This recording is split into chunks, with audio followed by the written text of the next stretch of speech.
Welcome back to another episode of Real Talk Live, where we talk about movies, TV shows, and all sorts of entertainment news.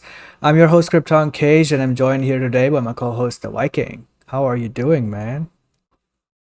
Good, very, very good. Today was supposed to be an Army of the Thieves kind of non-spoiler discussion, and then Zack Snyder comes out and makes a big casting for his sci-fi epic Rebel Moon, which we'll get to later. But yeah, very excited about that casting. Yeah, me too. And I just loved Army of Thieves, man. And as you know, we love this franchise. We dive deep into all this stuff, and we made probably more videos about theories than anyone else has. And we just find things that people don't even see or people see, and we just, delve more into that and stuff. So, yeah, Army of Thieves Yep. came out this weekend. We saw a screener before the release, and I watched it four times until now. Wow, So, yeah, let's I've talk only about it.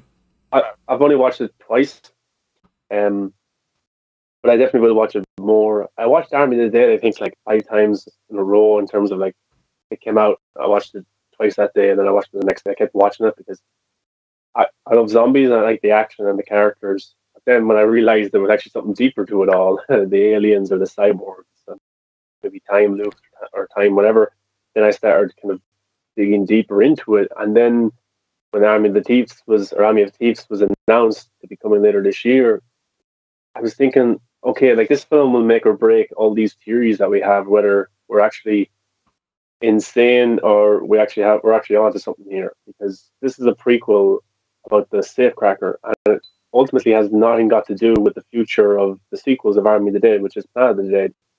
But there was kind of things like that hinting towards some of our theories in the prequel about the safecracker. So I think we're onto something, and I don't think this is just coincidence what's happening, to be honest. Absolutely. So yeah, let's jump right into it. Firstly, what did you think of the movie as a whole? Without giving away any spoilers. We'll talk about spoilers when when we talk about spoilers, I'll be turning on the spoiler banner here. But for now, we'll just talk about non-spoiler review. Yeah, so of course I love Peter from Army of the Dead, but like he was more of a comedic relief in that film. He had never held a gun, never killed zombies before. You know, the relationship between him and Vanderohe was pretty interesting and very likable. So yeah, I didn't know what to expect with this movie because the trailers for me didn't wow me, but they were pretty good trailers. They were okay. I was always going to watch it anyway. But every Netflix movie, no matter what it is, the marketing isn't the best because that's just the way they do things. But it just shows that it doesn't matter because Army of Thieves is number one in 90 countries right now worldwide on Netflix. So that's pretty amazing in itself. So whatever they're doing works. But yeah, this film, it's I would say like if you don't like zombies, that's okay because and you didn't like Army of the Dead, that's okay because this film isn't really about zombies. Maybe there's two scenes where they pop up for like 10 seconds or less. That's about it. But overall, it's a heist movie, and maybe deeper, it's a love story. And I think that's what's really different about Army of the Dead. I think people can relate to this a little bit more. Maybe there's more likable characters in this. Because Dieter, when we see Dieter at the start, this is kind of his origin story for who he is. He lives in Germany. I think he works in a bank or an insurance company or something like that. And he lives a very boring life day to day.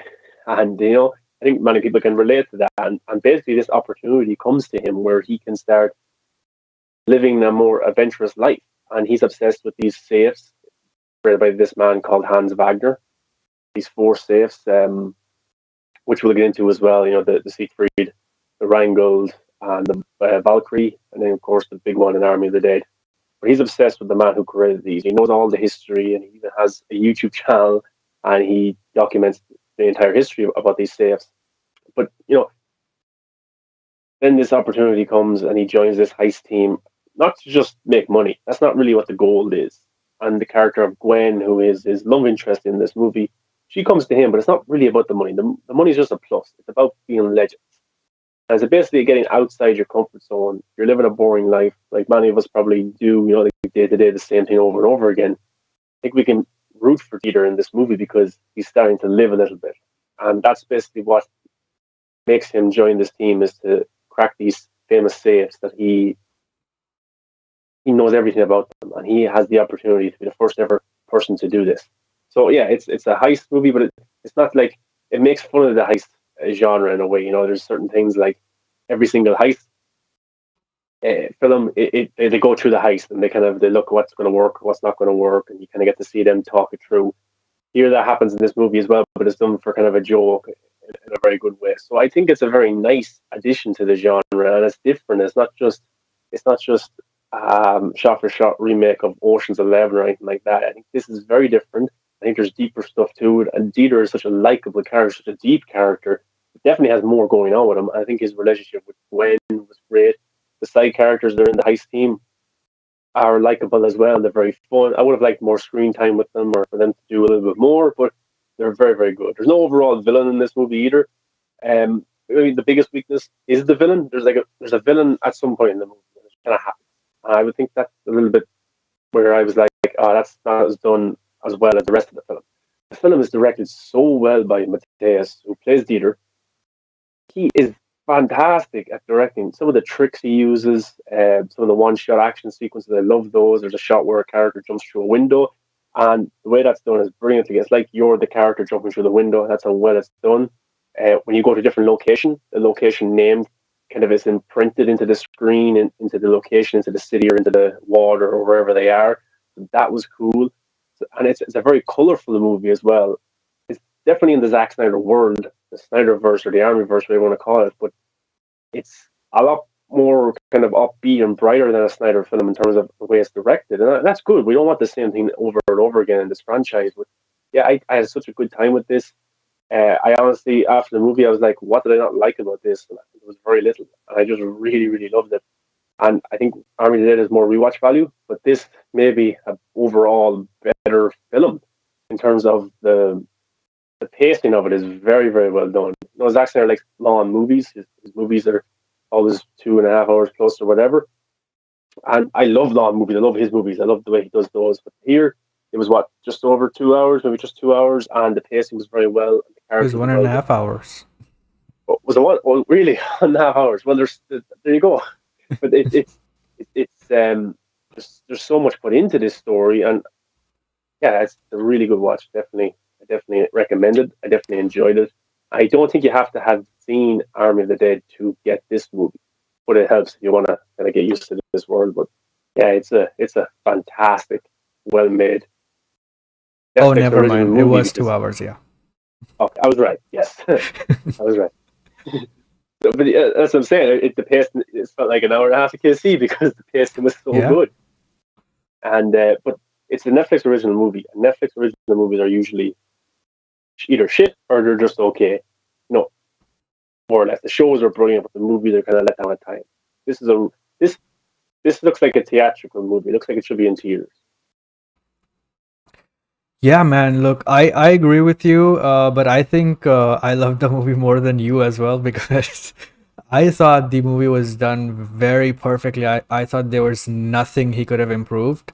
Like I do like the villain thing and all that stuff as well because I don't think there's necessarily a villain like you said, and I think it worked the way they did it. And I don't think, look, usually I have some criticisms about certain movies, even the movies that I really, really love. Some of the scenes or something can be improved and stuff like that, right? But for this movie, I Yeah, literally had zero. And I just loved everything about it, the way it looked, the style of it, the pacing, the direction, the cinematography, the locations, the music. The music is one big part of this movie that everybody loved, and the character perspective and how they focused mainly just on Dieter and the way he sees things. It was done extremely well, man. I just halfway through the movie, I just knew that this was a better movie for me than yeah, Army of the Dead. um I just loved it so much, and every little thing, every turn, every story point, every character, every trope and satire satire that they were playing with. um it was really good, and it's funny and enjoyable as well. Like, if you are not deep into this franchise and lore and just want to watch a fun heist movie, this is for you as well. And you get a lot of enjoyment out of it because it's so funny as well. Mainly because of Dieter, but also because of Rubio Fee, who plays Corina. I think she is a really funny character in this movie, and all her jokes, are funny and they land pretty well. There's also this Yeah, Interpol team which has a detective and the assistant detective duo. That's also really funny throughout the movie, and I just loved the character dynamics and everything, and every aspect of the movie. Um, so without giving away any spoilers, that's what I felt. I thought it was a perfect movie and a really really enjoyable watch. And I agree with you. This is one of the best Netflix films they've put out, and definitely a top tier high quality movie that you can even watch in theaters, or you can enjoy with your friends and stuff. So yeah, I would say it definitely is a worthy watch for any time. And it just elevates your mood. It has all the emotions, the heart, the humor, the aesthetic, the way it looks, the music is amazing. It's an all-round package, I feel. yeah, 100%. Yeah, and now we will be talking spoilers because I cannot wait to get into the spoiler talk and all the theories, of course. So I'll be turning on the spoiler banner right now. And if you haven't seen the movie yet, which I don't know if any of our viewers haven't seen it yet, but if you haven't seen it yet, this is the point where you can turn off the stream or mute it because we'll be talking about it for a very long time and discuss all the theories that will be linking this movie to the Army of the Dead movie and the franchise overall. So, yeah, let's begin. So, firstly, uh, do you want to talk about certain spoilers about the movie, or do you want to jump right into the theories and we can, discuss it from there? Well, I suppose like the film for me is very deep in terms of these safes, and in this film there's three safes. We've got the safes created by Hans Wagner, who Dieter kind of idolizes. He knows the history, and he ever since he was a kid, he has studied how to kind of crack safes or the combinations. Even when he was a kid, he created a comic book character, Dieter Ludwig. And what's interesting is, or Ludwig Dieter, what's interesting is like in this movie, we find out that his name is Sebastian. It's not Dieter at all. And we get to find out why his name was changed when we got to meet him in Army of the Dead. Because Gwendolyn created a fake passport for him. They were supposed to leave Europe together, go to Vegas, and maybe crack the Gutterdam run. But that's a mouthful.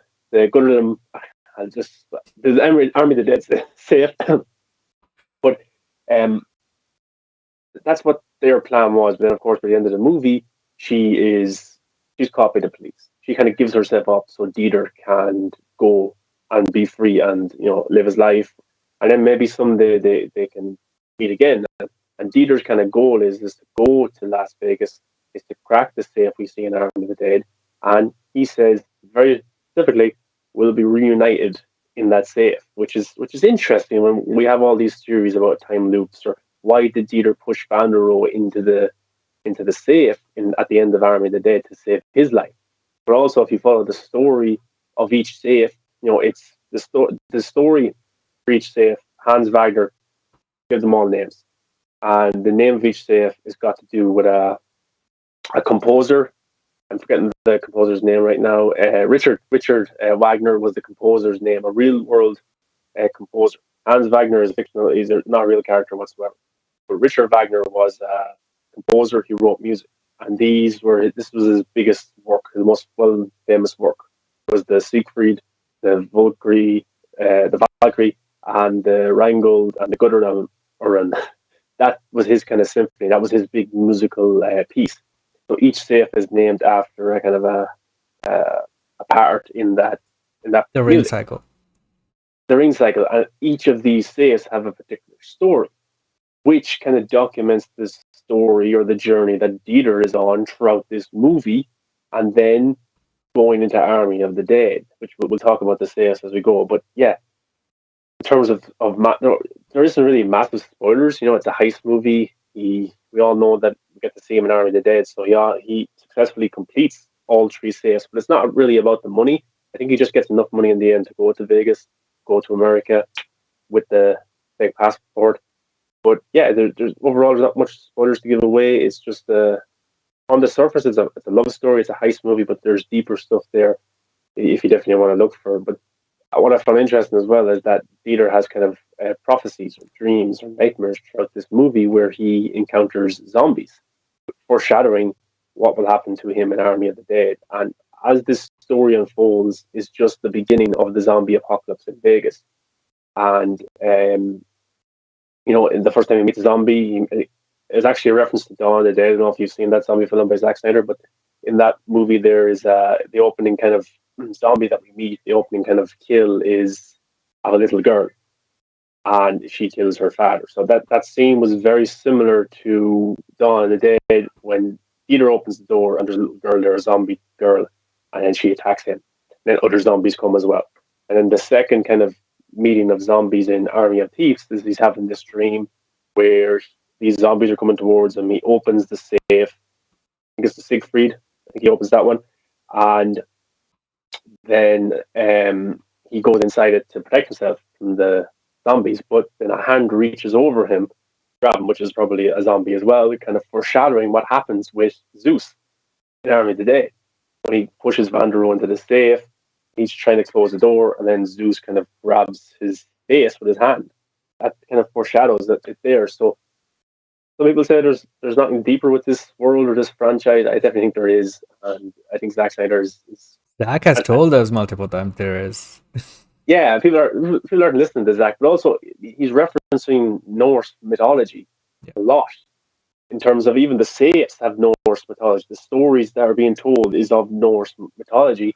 And then even Zach talked about it yesterday on a Vero live stream about the movie.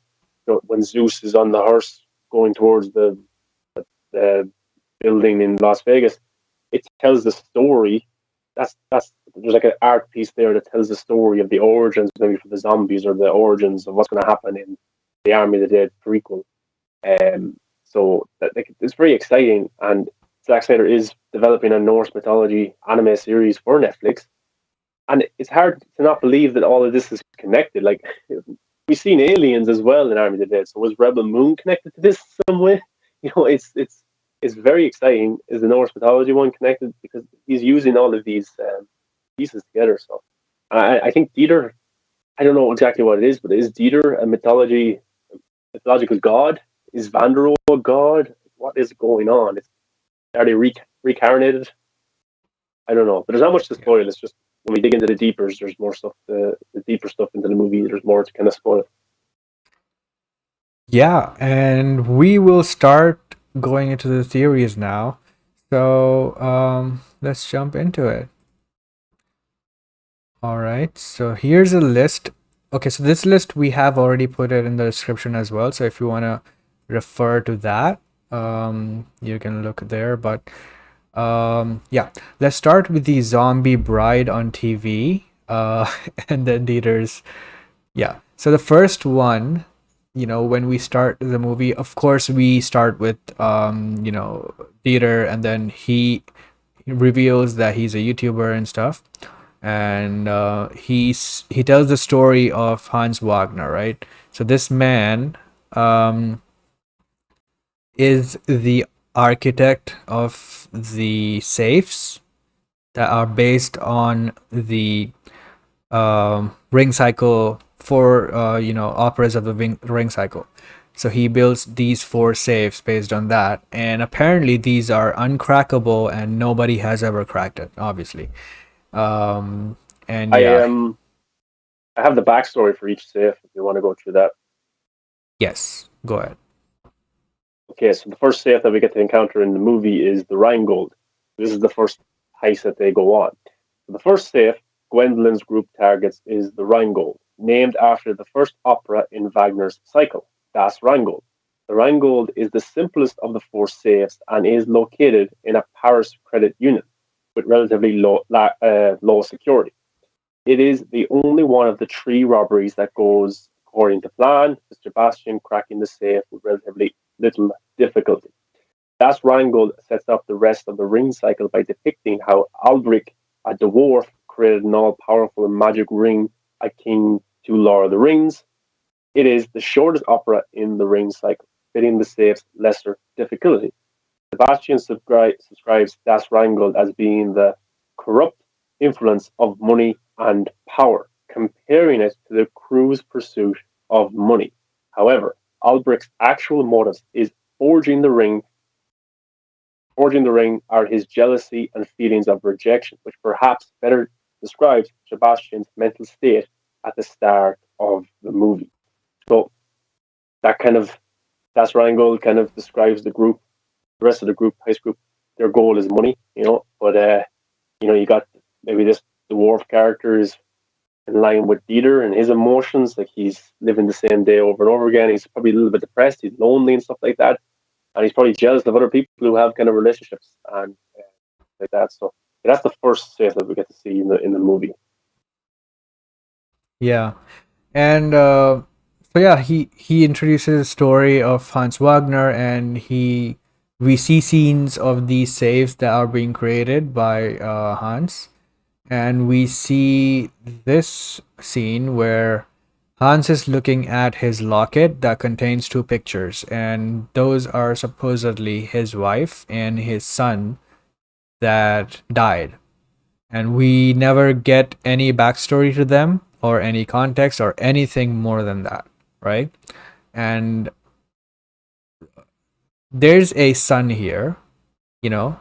So at first I thought that it could be Hans Wagner could be Dieter's father, and the son could just be Dieter, who he lost who lost contact with and stuff like that. That could very well be, but that is my secondary theory. My primary one, as we will talk, more about in the end as we go in sequence, is that Dieter actually is Wagner. Um, either either he was reincarnated or there's a time loop thing going on. Based on that. But yeah, we'll explore that further later. But yeah, the second one is oh no, wait. We didn't get to the zombie thing, right? So yeah. No, Gwendolyn goes and recruits him, right, in the restaurant, and then he has time to think about joining.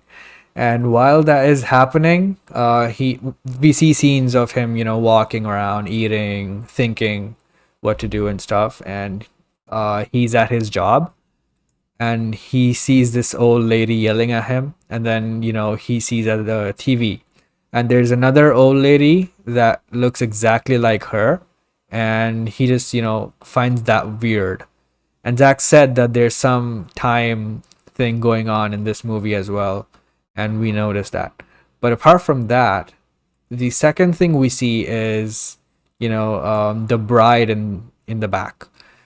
So that's what he sees as well. And the bride is the first zombie kill that Dieter does in Army of the Dead.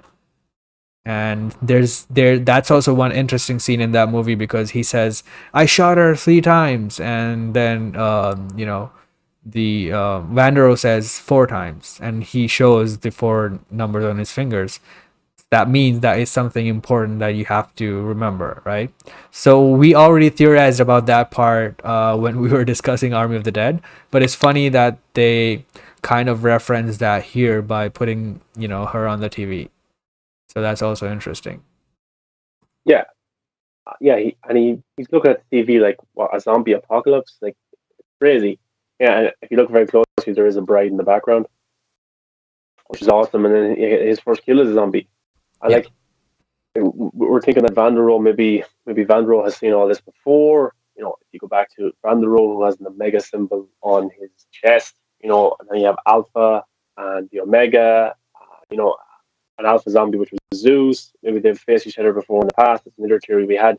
But like he says, oh, actually it was four. It's like Vanderohe has lived that before. No, I've been here before. It's four times. Stuff like that. He knows he's been Yeah. there so often. He knows. But like the foreshadowing was just crazy, to be honest. And we talk Yeah. about time loops. There's four different time periods of where this happened, and each one of them they die, and even in the one where they succeed in Army of the Dead, they die as well. Some of the characters, but if it, in Army of the Thieves, the first kind of dream that Dieter has about a zombie, the number on his door is the number 3, which I thought Hmm. was very interesting. That was his door number. But then also, if you go back into the room, there's kind of a dice on the table which has the number 4 there also. But like these things are It just has jumping 4 out and of also 3 on two sides. yeah, So when we yeah, yeah, see from yeah, here, we see 4, and when we see from back, we see 3. yeah. So like these things are just jumping out everywhere.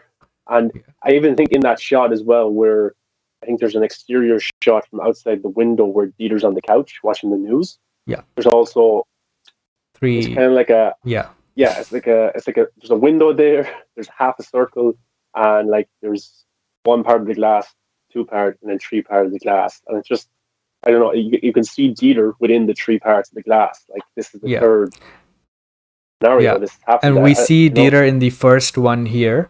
Um, but that's actually the third one when you see from his perspective. So he's basically in the third hole there, Yeah, where the camera is showing. But that's the door in the dream sequence is not the only reference to 3, like you said. There's also this. So this was when he was going to the second save, I believe, where they were breaking into the building, going into the elevator, and all the stuff. So there was on this door there was 3 as well, and mm, inside the elevator where they go, and this is, I believe, the second save because the first one just happened in a flashback, which we'll talk about that as well. But the second save, and in the lift, there's just 3 floors here, and the third one is the topmost. So that's also very interesting. yeah.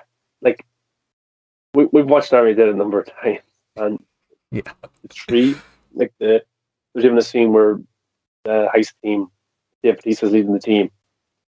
They come across the table. There's all these dead Mhm. people at the table, and there's blueprints of the same safe the same blueprints that they have.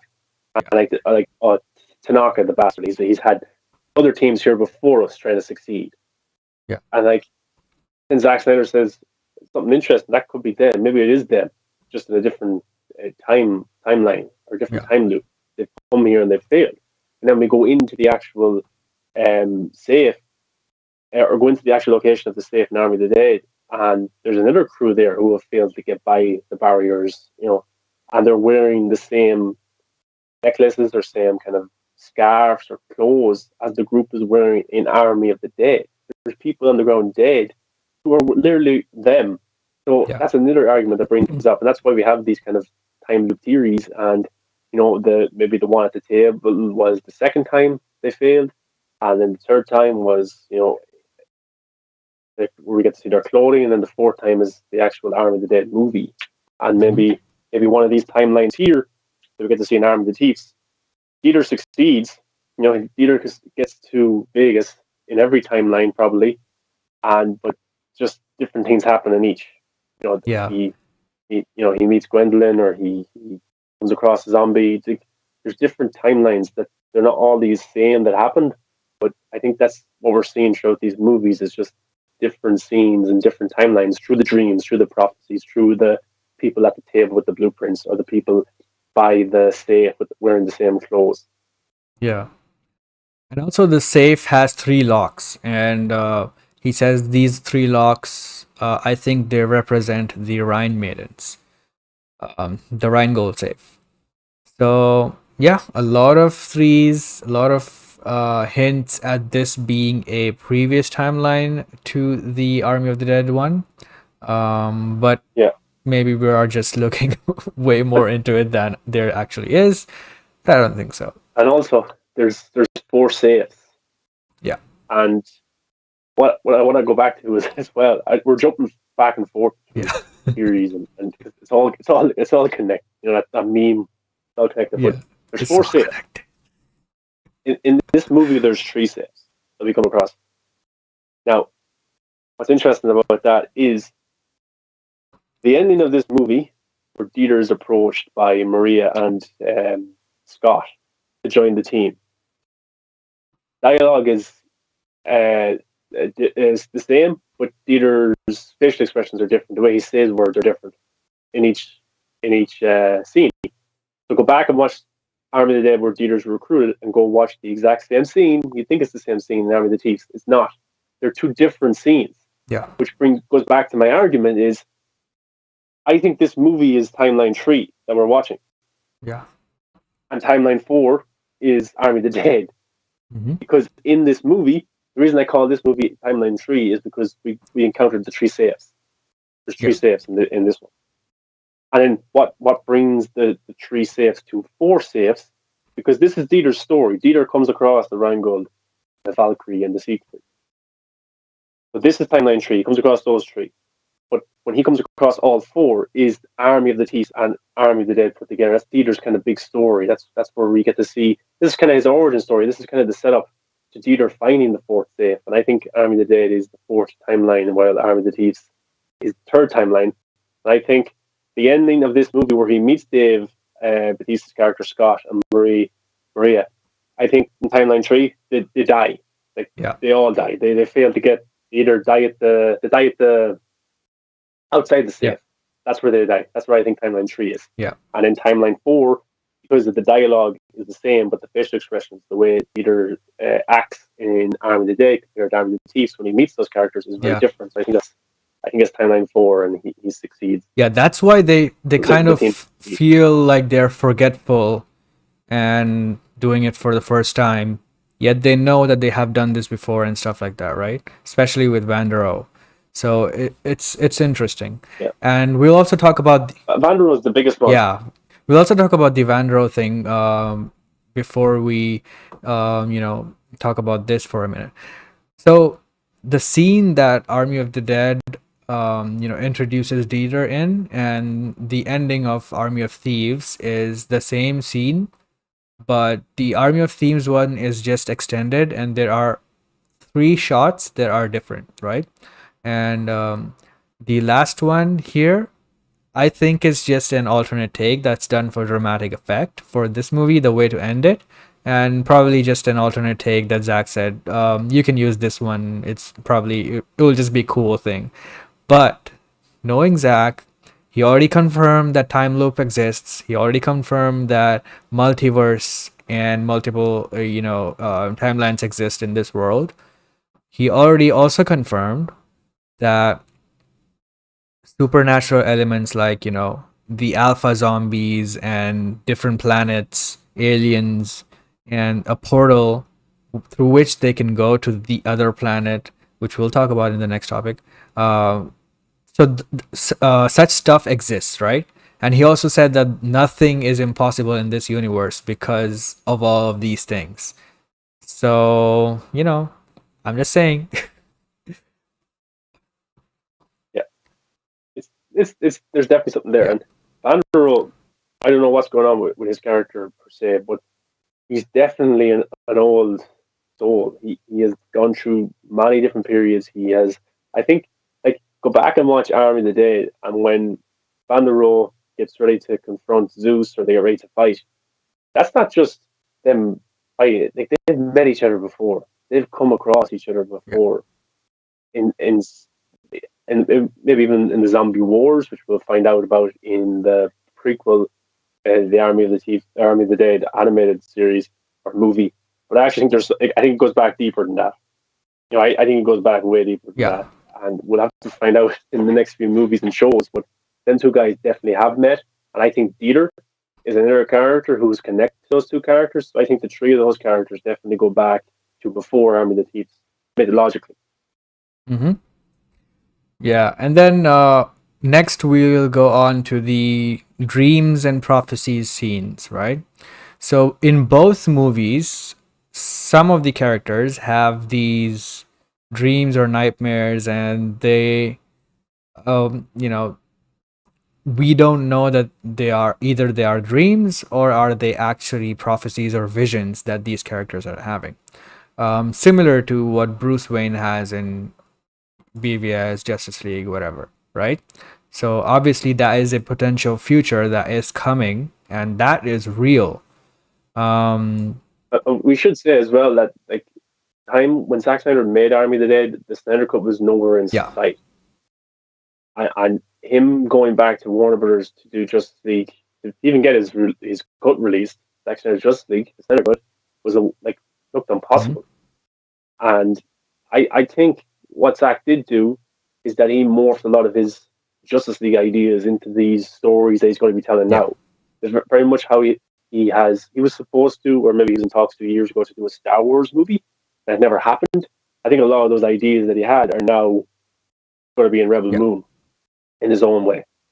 So I think Zach definitely looked at, wow, the nightmare timeline, Bruce having visions of the future or of different timelines, him having to die in each one for them to actually succeed. I think he said, that's too cool. That's too good to yeah, waste.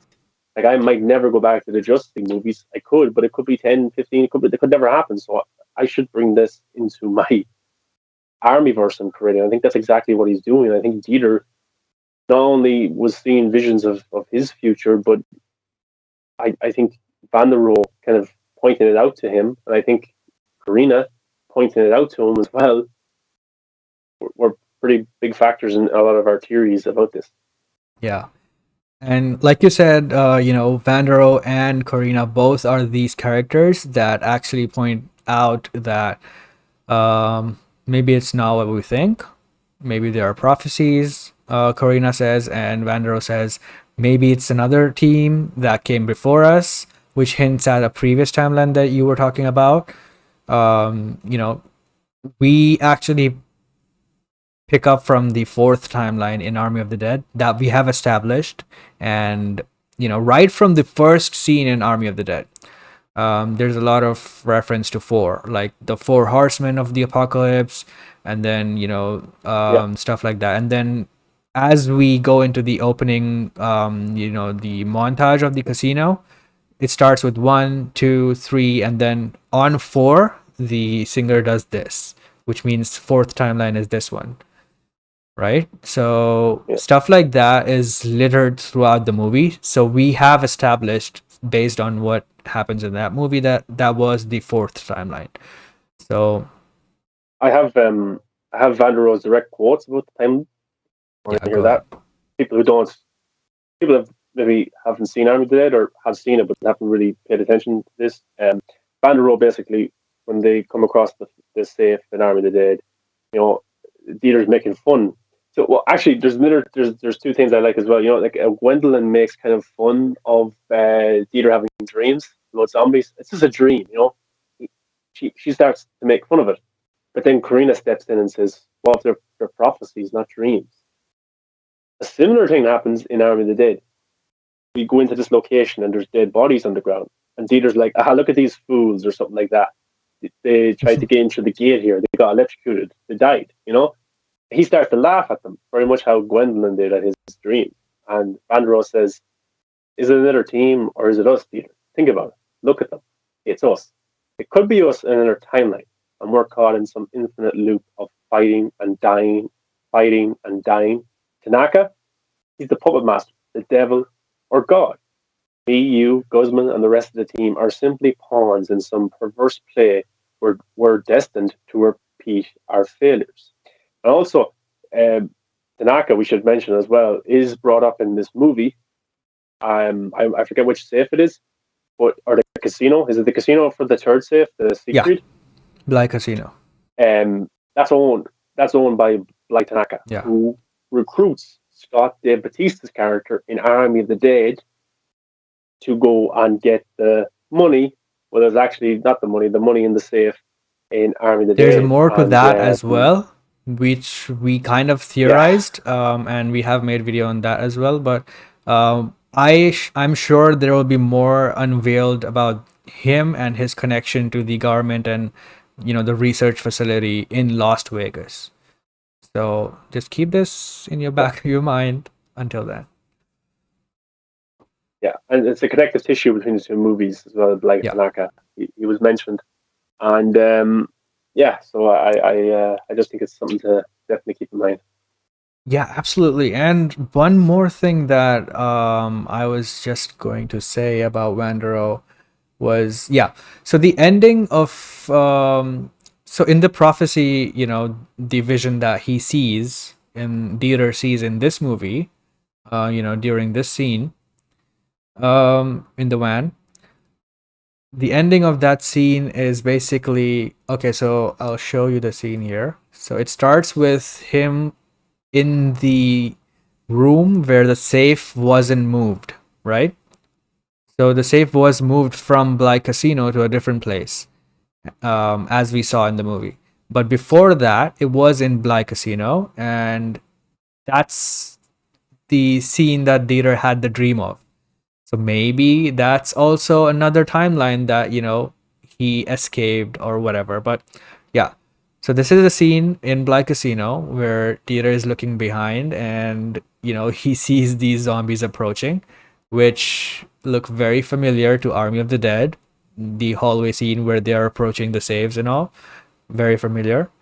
And then he opens the safe, Yeah, and the way this vision ends is he gets inside the safe, right? And as soon as he gets inside the yeah, safe, there's also another zombie behind him, and he kills him.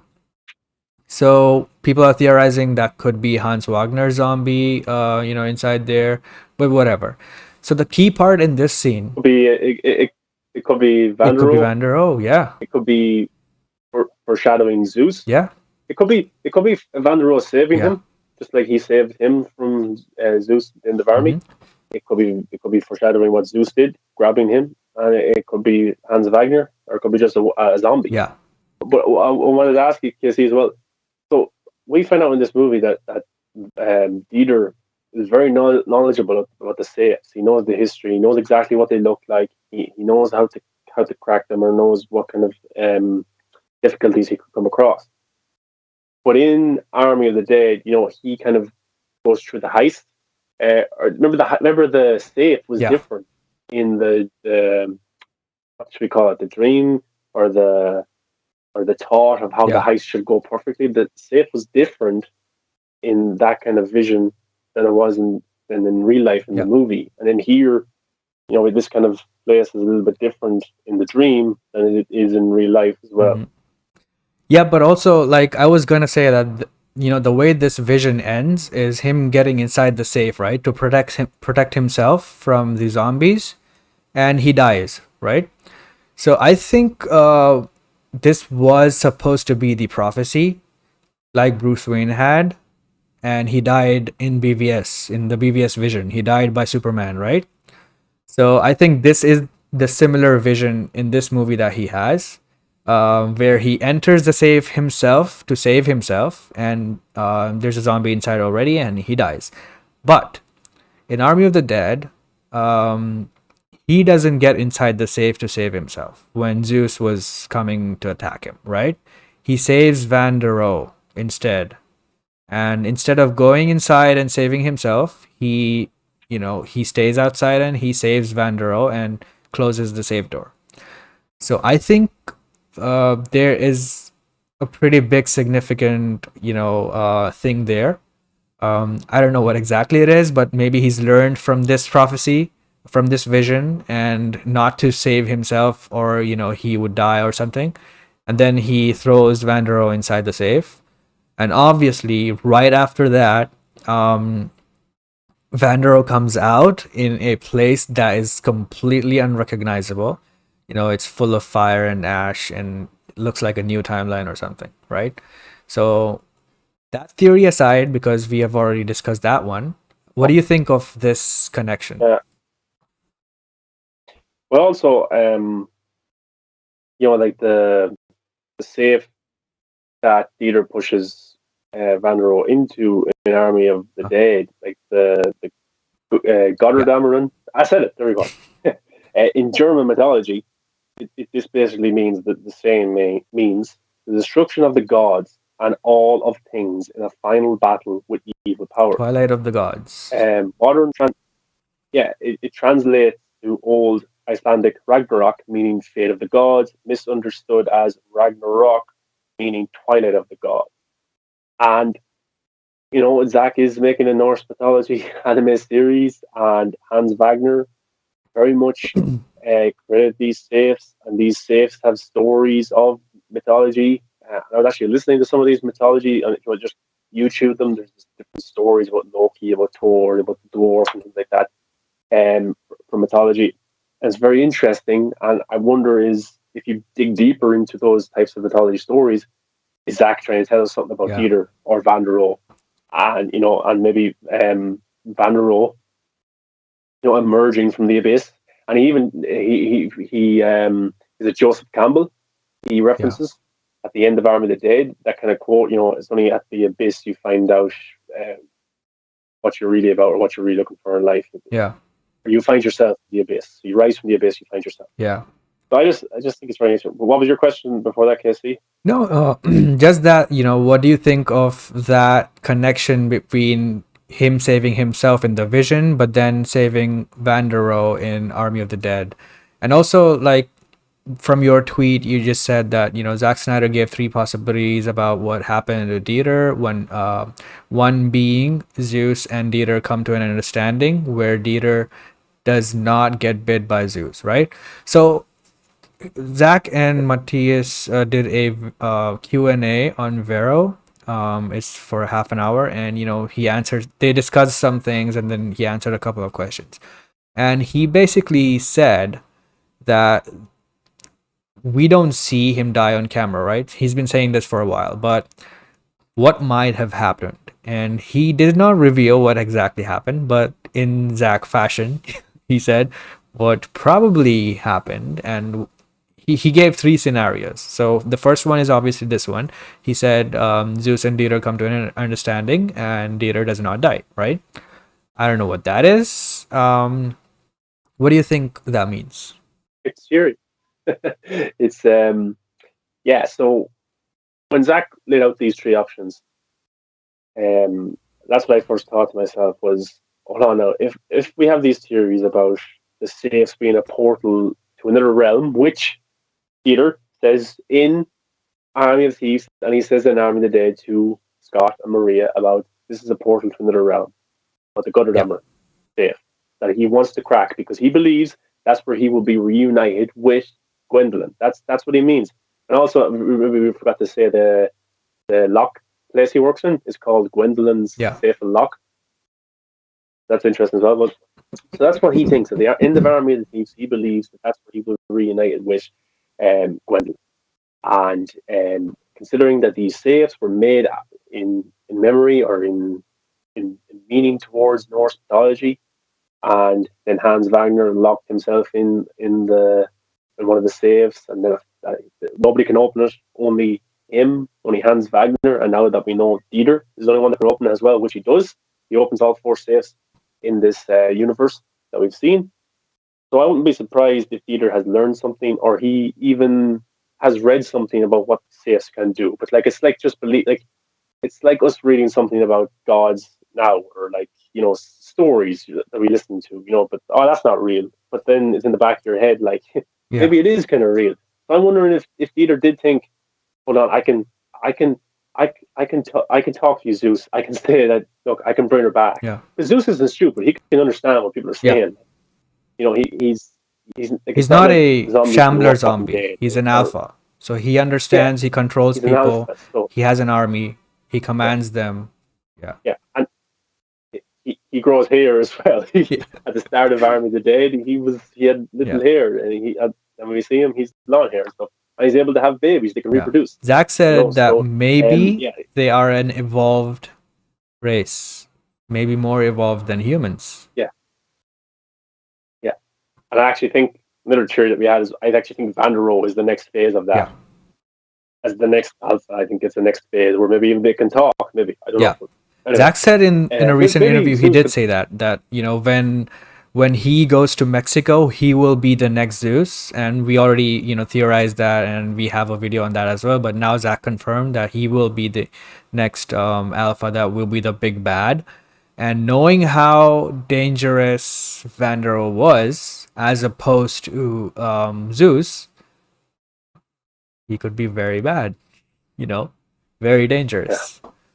So, yeah, and goes back to his tattoos about the Omega he's a as well. philosophy, I actually, major, yeah, he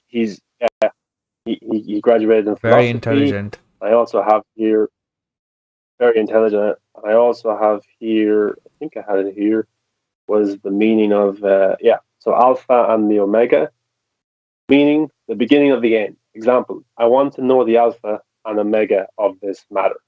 So Alpha was the Hmm. beginning, and Omega, which is Vanderohe. Alpha was Zeus, and Omega is Vanderohe.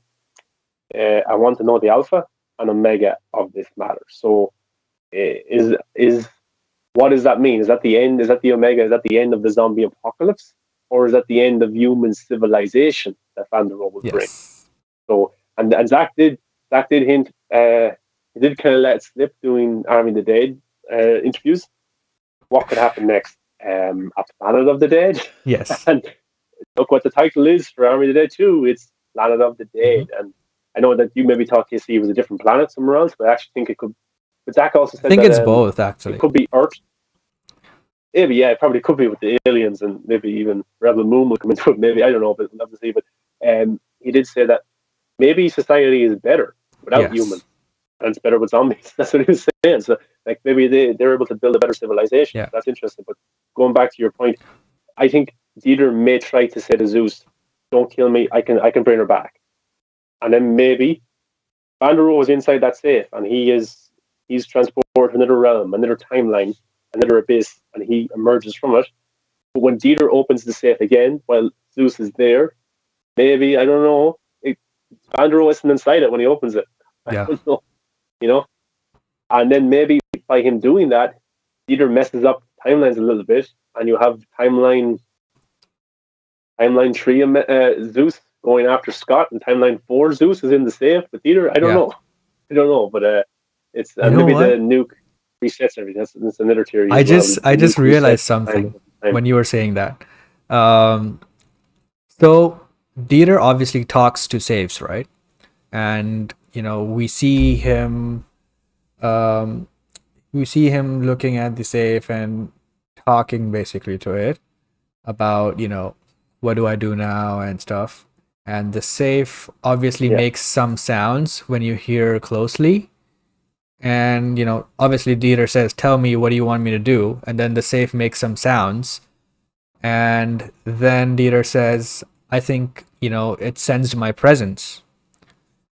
So there is some sort of super hearing or sensing ability that Dieter has with these safes. So what I think is, when he actually went to the Gardamarung and listened there, that safe obviously started conveying something to Dieter, right? And when he says it's a doorway to another realm, my friends, and Zach yesterday said that yes, there will be a portal that they use to go to the other planet, to the alien planet, right? That was revealed.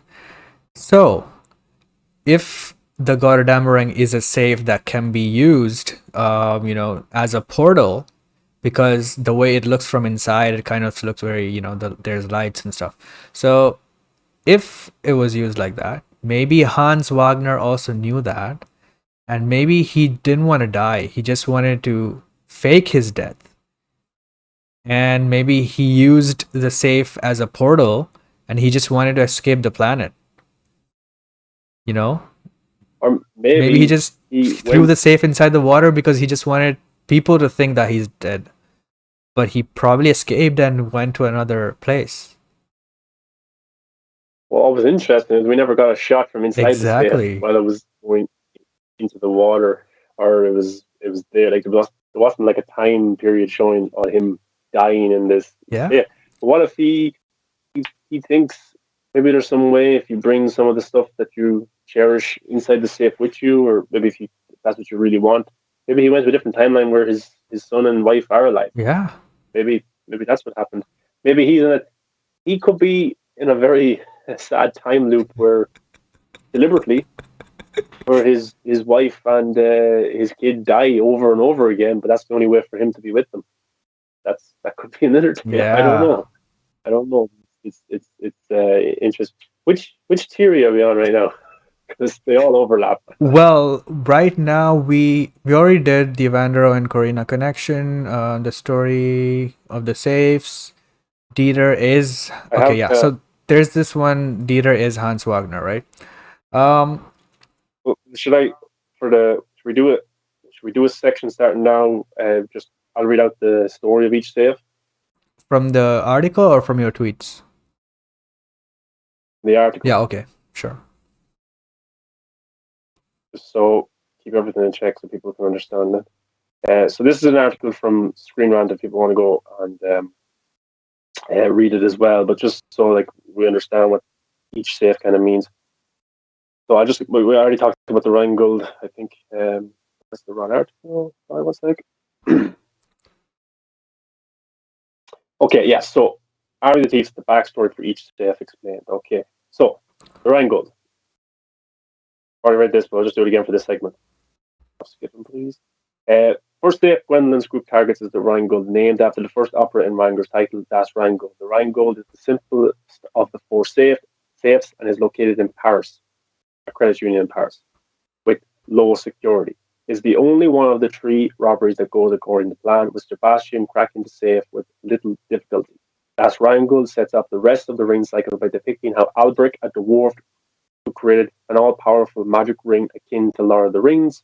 It is the shortest opera in the ring cycle, creating the safe's lesser difficulty.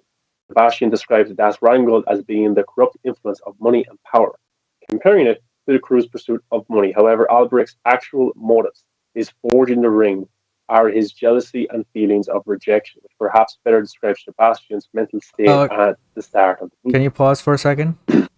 You said ring, right? And a ring is very prominent theme or thing or element in this whole ring cycle.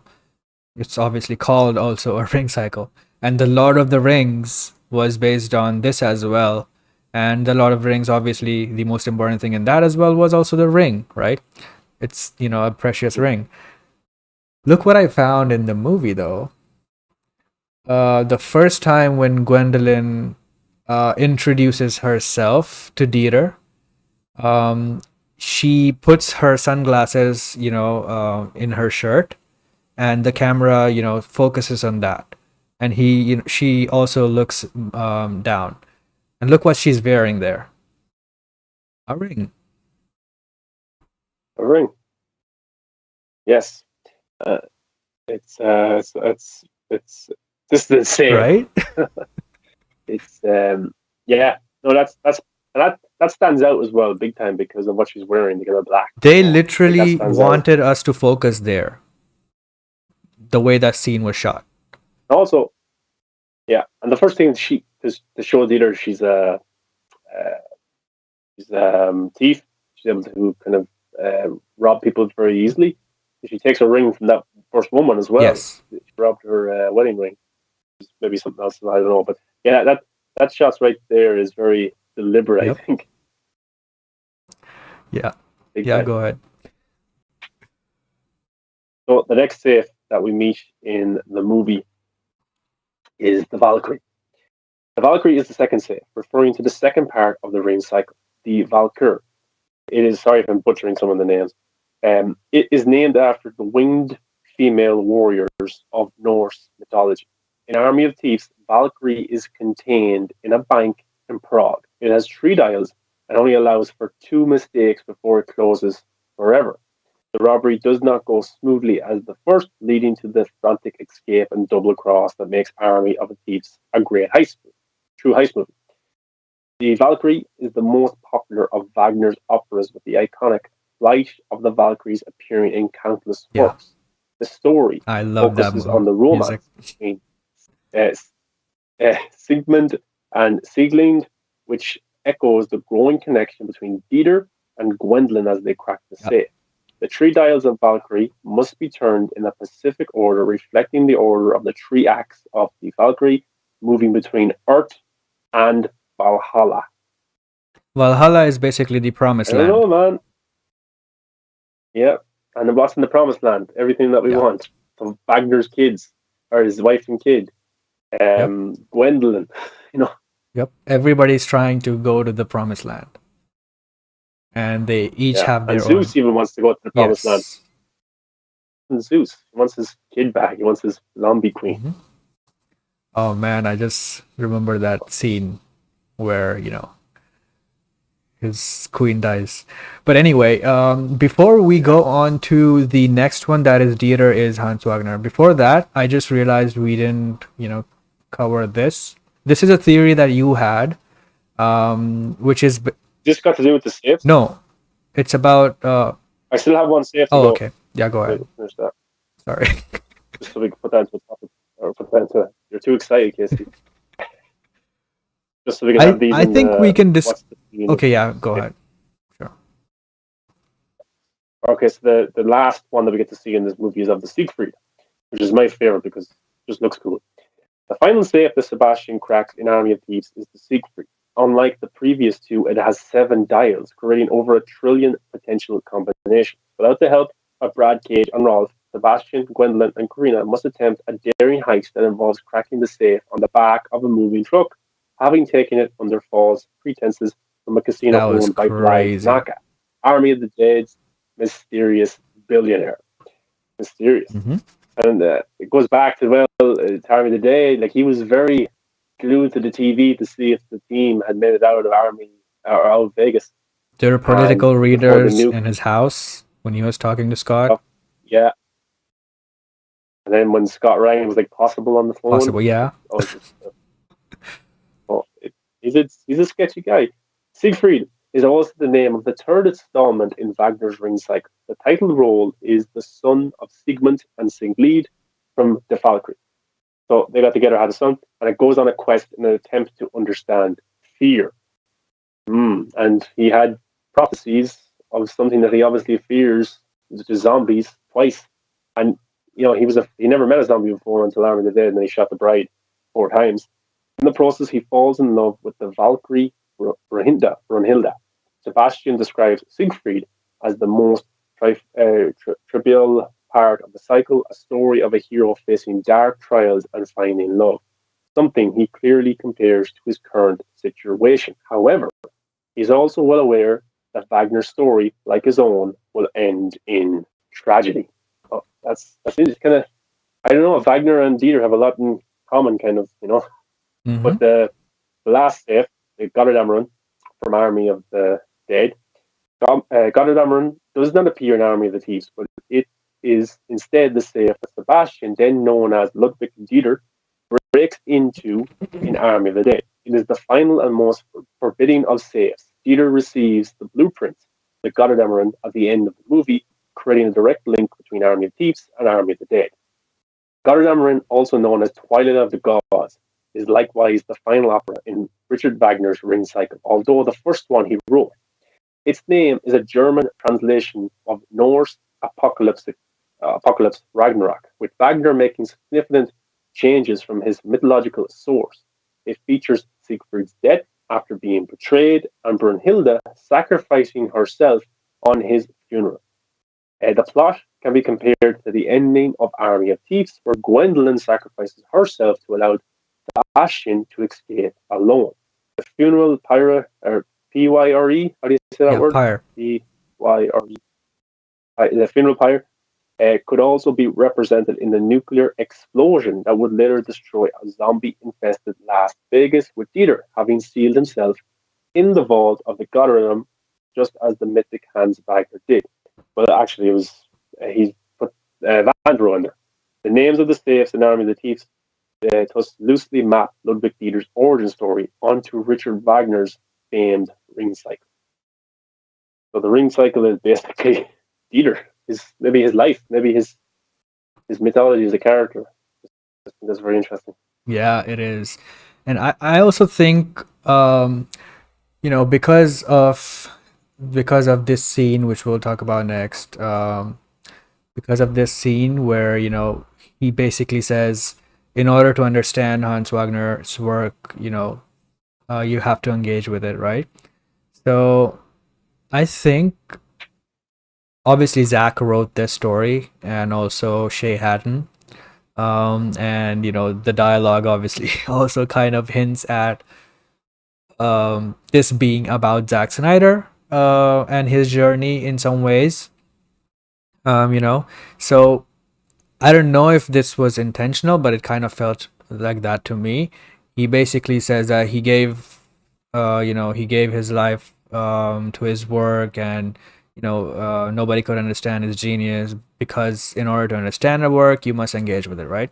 This feels very much like his DC movies, and they're also like four. I mean, not exactly four, but kind of four because of what happened to Justice League, right? So the first one was Ryan.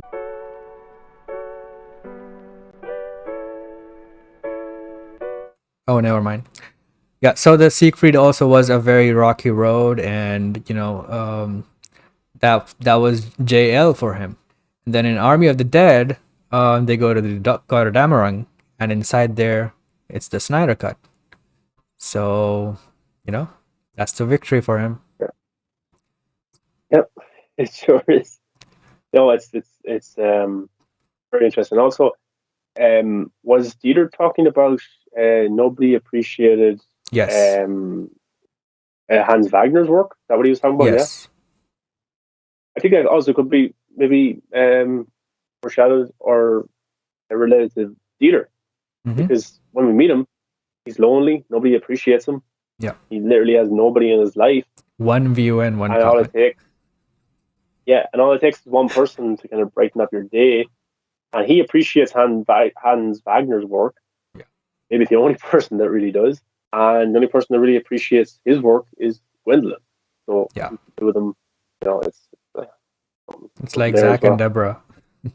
Yeah, yeah, But yeah, so in this scene, I kind of wanna tackle this one topic before we jump into this scene, though, because it's kind of important here.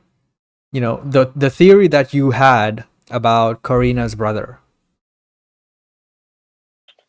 yeah. I forgot to make a tweet about it and stuff, but yeah. So like Karina's brother is talked about a good few times in this film. The first is kind of a flashback, or kind of like a montage of how she kind of became who she is, where she kind of leaked Pirates of the Caribbean 2, which Which actually is happened so in real cool. life. I think it was Pirates of the Caribbean 4 that was leaked online. Um, so that's a kind of a real life thing that happened. So she did that. Her brother wanted to watch it, and she says, "Then watch it. It's not out for a while," he says. And then she goes onto her laptop and she's able to crack the code at Disney or wherever it was made, and she's able to get it for her brother. So I thought that was interesting. But then near the end of the movie, where she kind of sacrifices herself to tell Gwendolyn and to tell Peter that Rolf and Brad are on their tails and they need to get out of there. And the police officer wants her to give it up. He wants her to tell them where exactly is Gwendolyn, where are they going, where's Peter, where are they?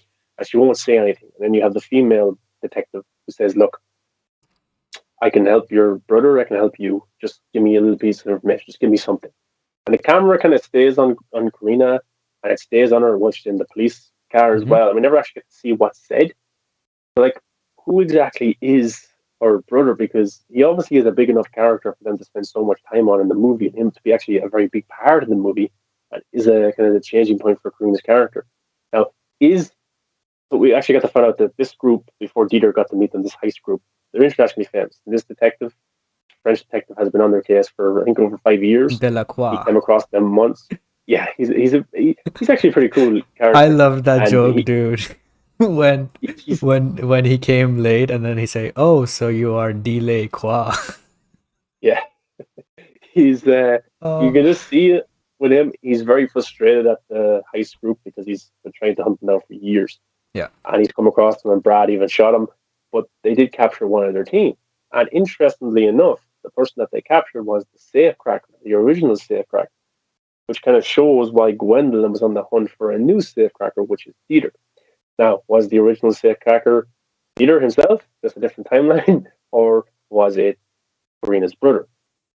Is Karina's brother, who exactly is Karina's brother? I don't know. But like, could he, is he important to the story? Is he somebody that will pop up? I wouldn't be surprised if we got a Karina movie, because the camera did like focus on her big time in those two scenes, and she was very important, and she was important to kind of Dieter realizing maybe they're not dreams, maybe they're prophecies, very much like how Vanderohe did. So, yeah, her brother could be someone very vital to the story going forward. It could be nothing, but I just think the way they focus on her and the way his brother was brought up a few times, I think he was the original safecracker for the team, and he was captured. Yeah. I think that's So the important thing in this theory is the missing safecracker that was mentioned but never expanded upon or showed, or they never told us what happened to him and stuff.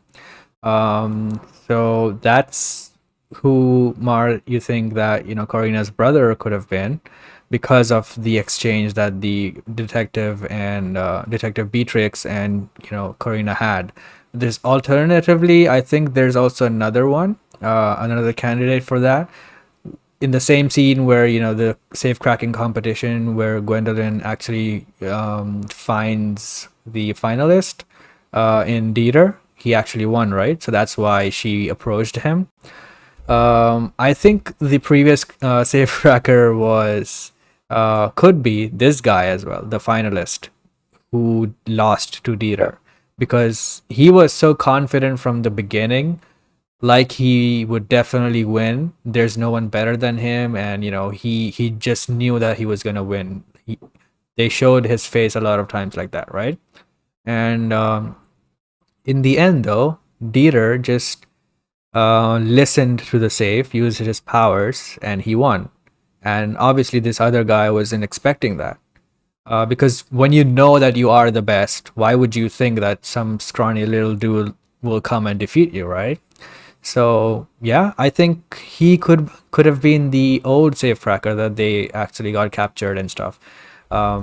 So that could be one possibility. But I also do lean towards Karina's brother though. Also, what I found interesting in the movie when I watched it the second time was when after the second heist, you have the Rolf is driving the truck away, and you have Gwendolyn and Deidre are running behind, trying to jump onto the van. When the cops are chasing them as well, but they can't stop and pick them up because they're on a chase. But Gwendolyn makes it into the van okay, and then Deidre is about to jump in, and Brad catches him. He holds his hand and he lets him go, which is the Yeah. betrayal in the movie where they. But like, what's interesting is like Gwendolyn was kind of sad at this because obviously at that stage she'd already felt for Dieter. But Brad said something very interesting. He said that was always part of the plan. Yeah. It was all their plan was always just to use Dieter to save Or and any then get rid of safecracker him. that would have won. Yeah, and either kill them or just get rid of them like they did with Dieter. That was always the plan. So That makes maybe me what think happened that to the it's actually original. this guy though, because Uh-huh. they wouldn't have gotten rid of Karina's brother like that. Yeah, no, that's what I'm saying.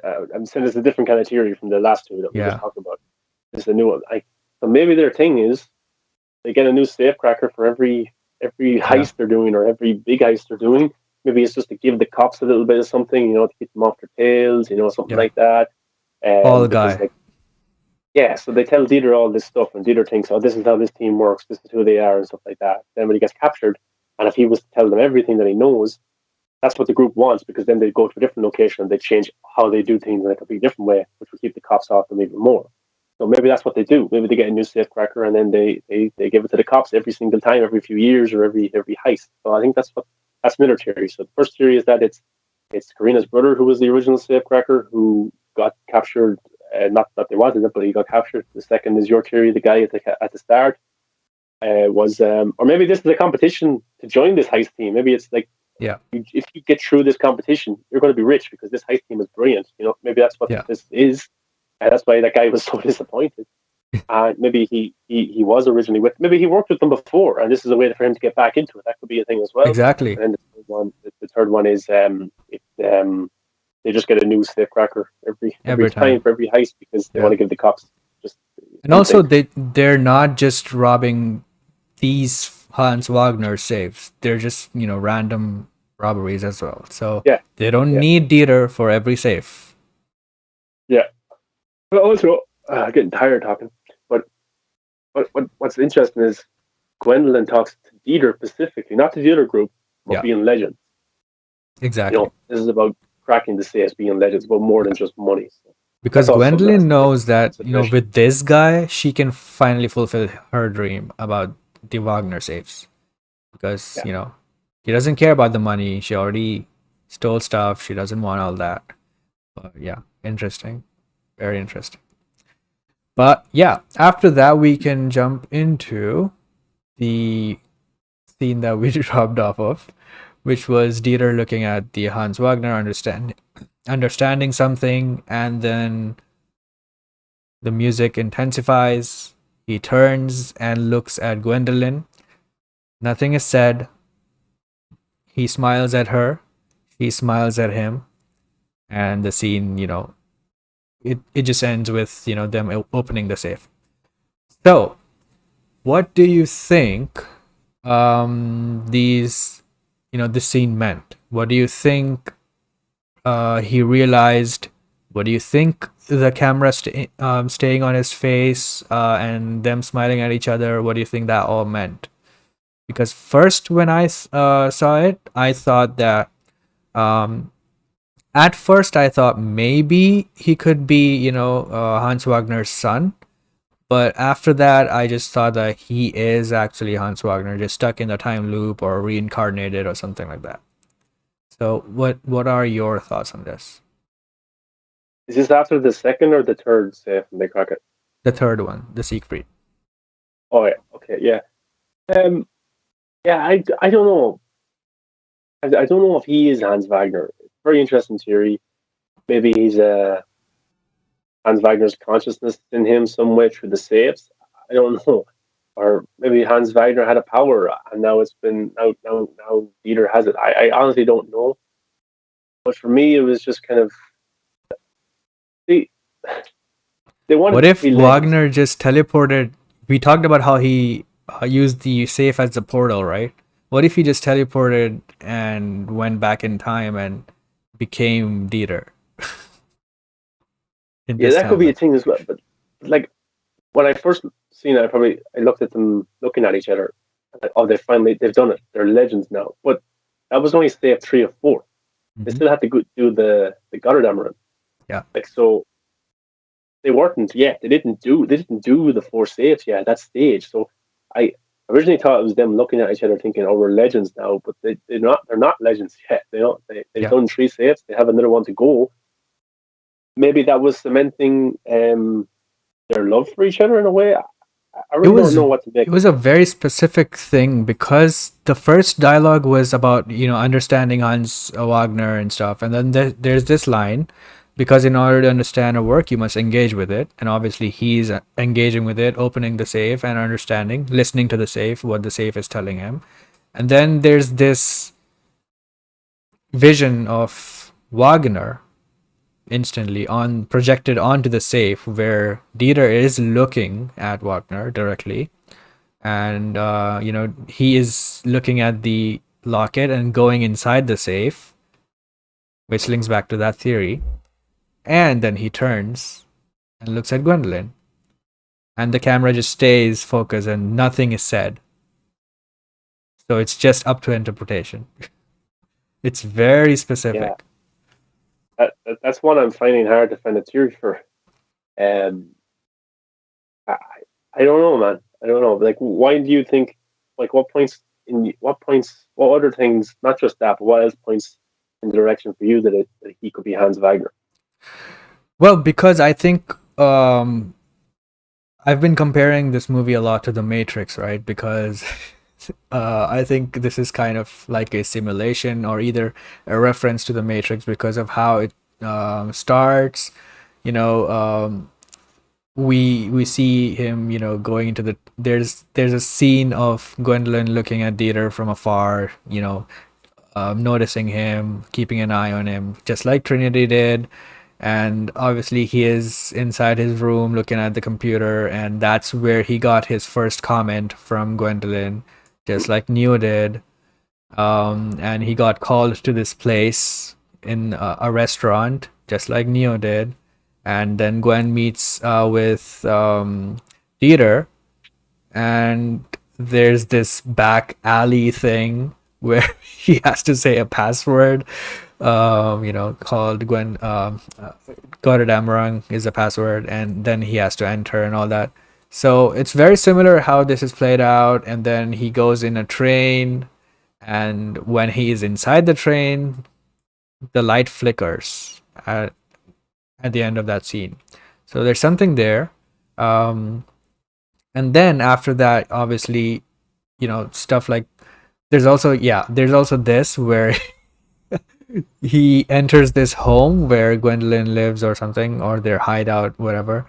And there's these cats, which is also from the Matrix. Once the black cat is moving across, it means it's deja vu or a glitch in the Matrix, which means, like we Yeah, said, it happened again and yeah, again.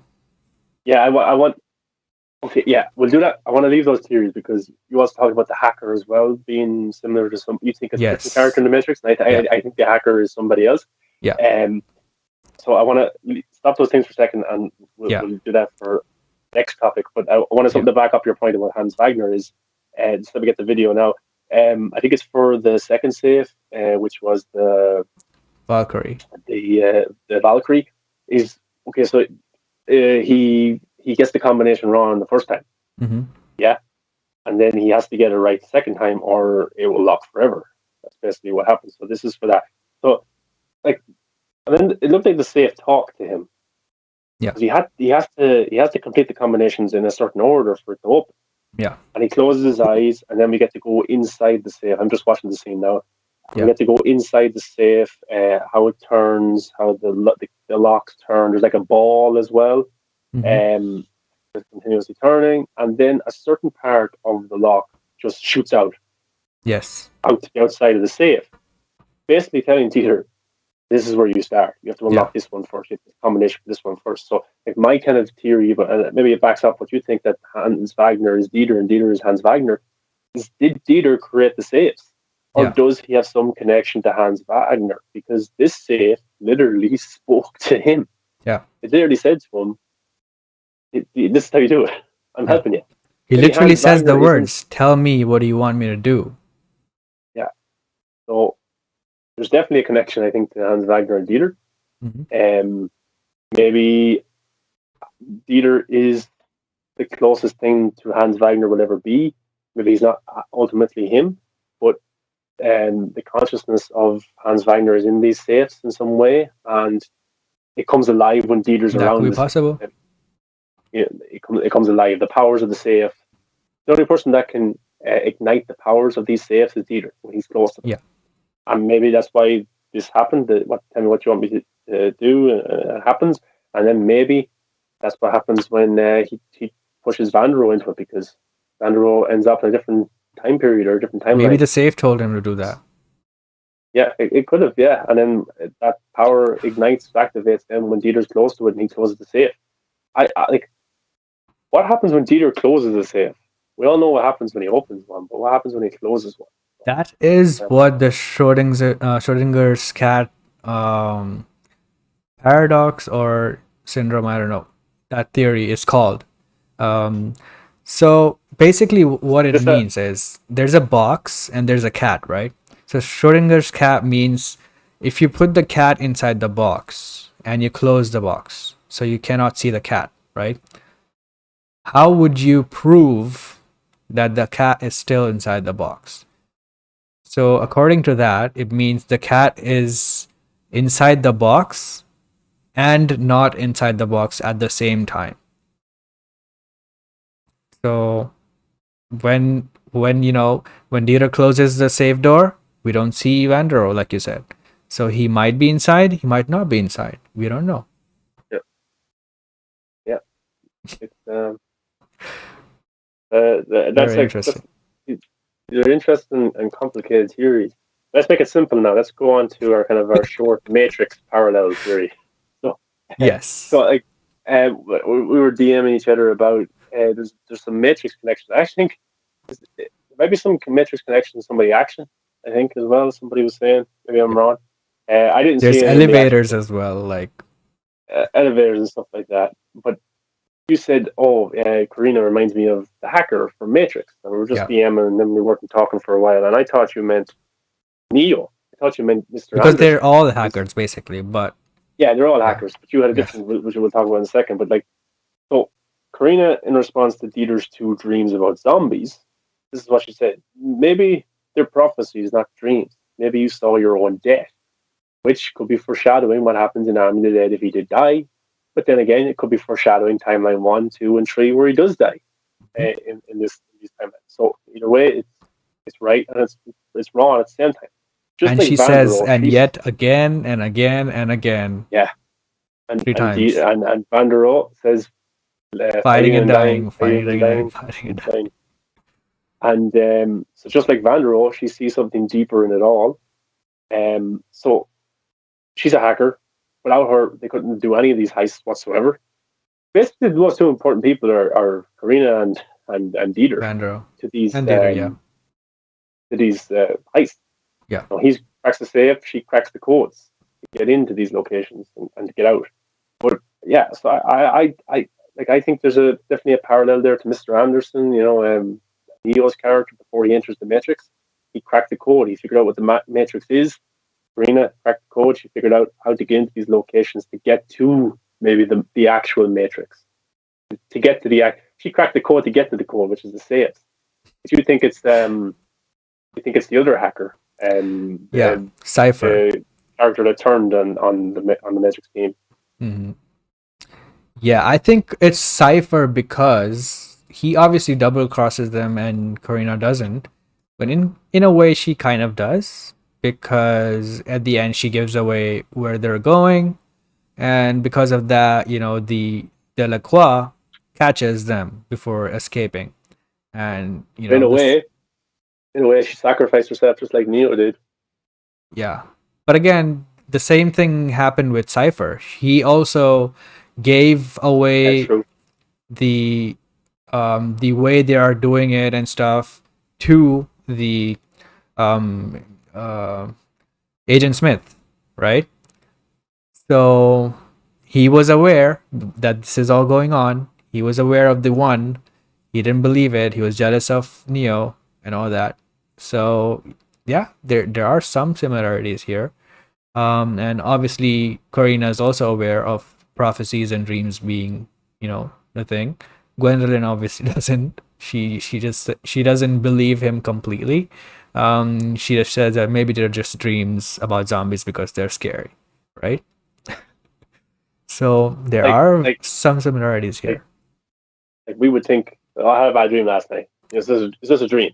Yeah. And then you have somebody coming along thinking maybe it wasn't a dream, maybe it's something else. So Yeah. like you start to think, what's the other Matrix parallel that you got to see? Um, I also think that this is all a simulation because of the way the film is structured. There are so many tropes happening on purpose, yet the characters are aware of the tropes and they're talking about it like this is the part where we see the flashback and flashback sequence of how the heist happens, and then we do this and then something horribly goes wrong, right? And we see the sequence, and right after the sequence, while they were talking about it, um, they just snap out of it, and it's already done. So Dieter was like, "How are we gonna do it?" And then Gwendolyn says, "Sebastian, it's already done." And then they have the money.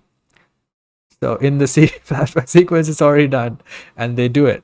So that's interesting because basically that didn't happen in real, right?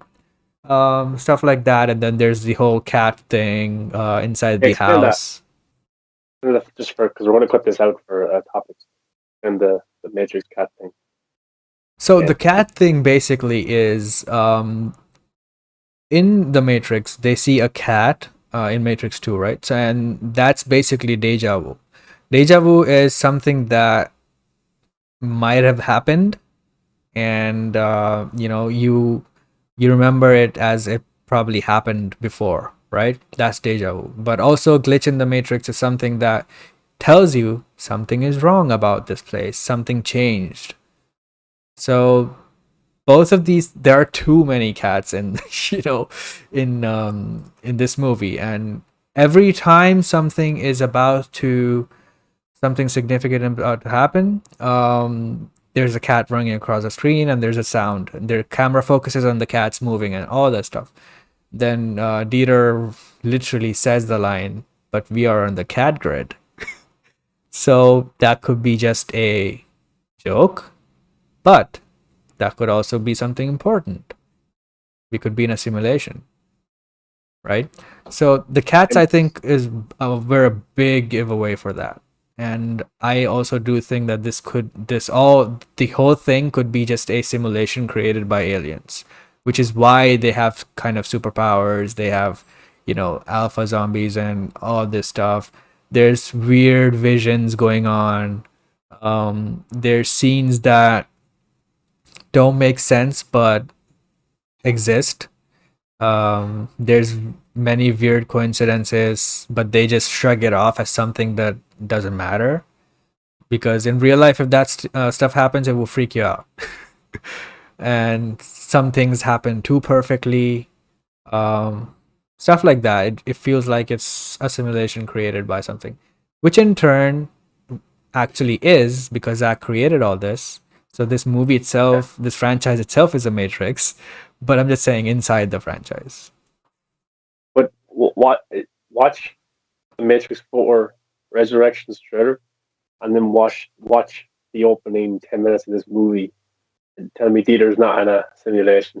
And Yeah, tell me Dieter right? is not um is not Neo. And he's Um, basically narrating. So what yeah, happened was once upon a time, and then we jump into this flashback with Wagner and stuff. I'm just saying. he basically he gets up every morning.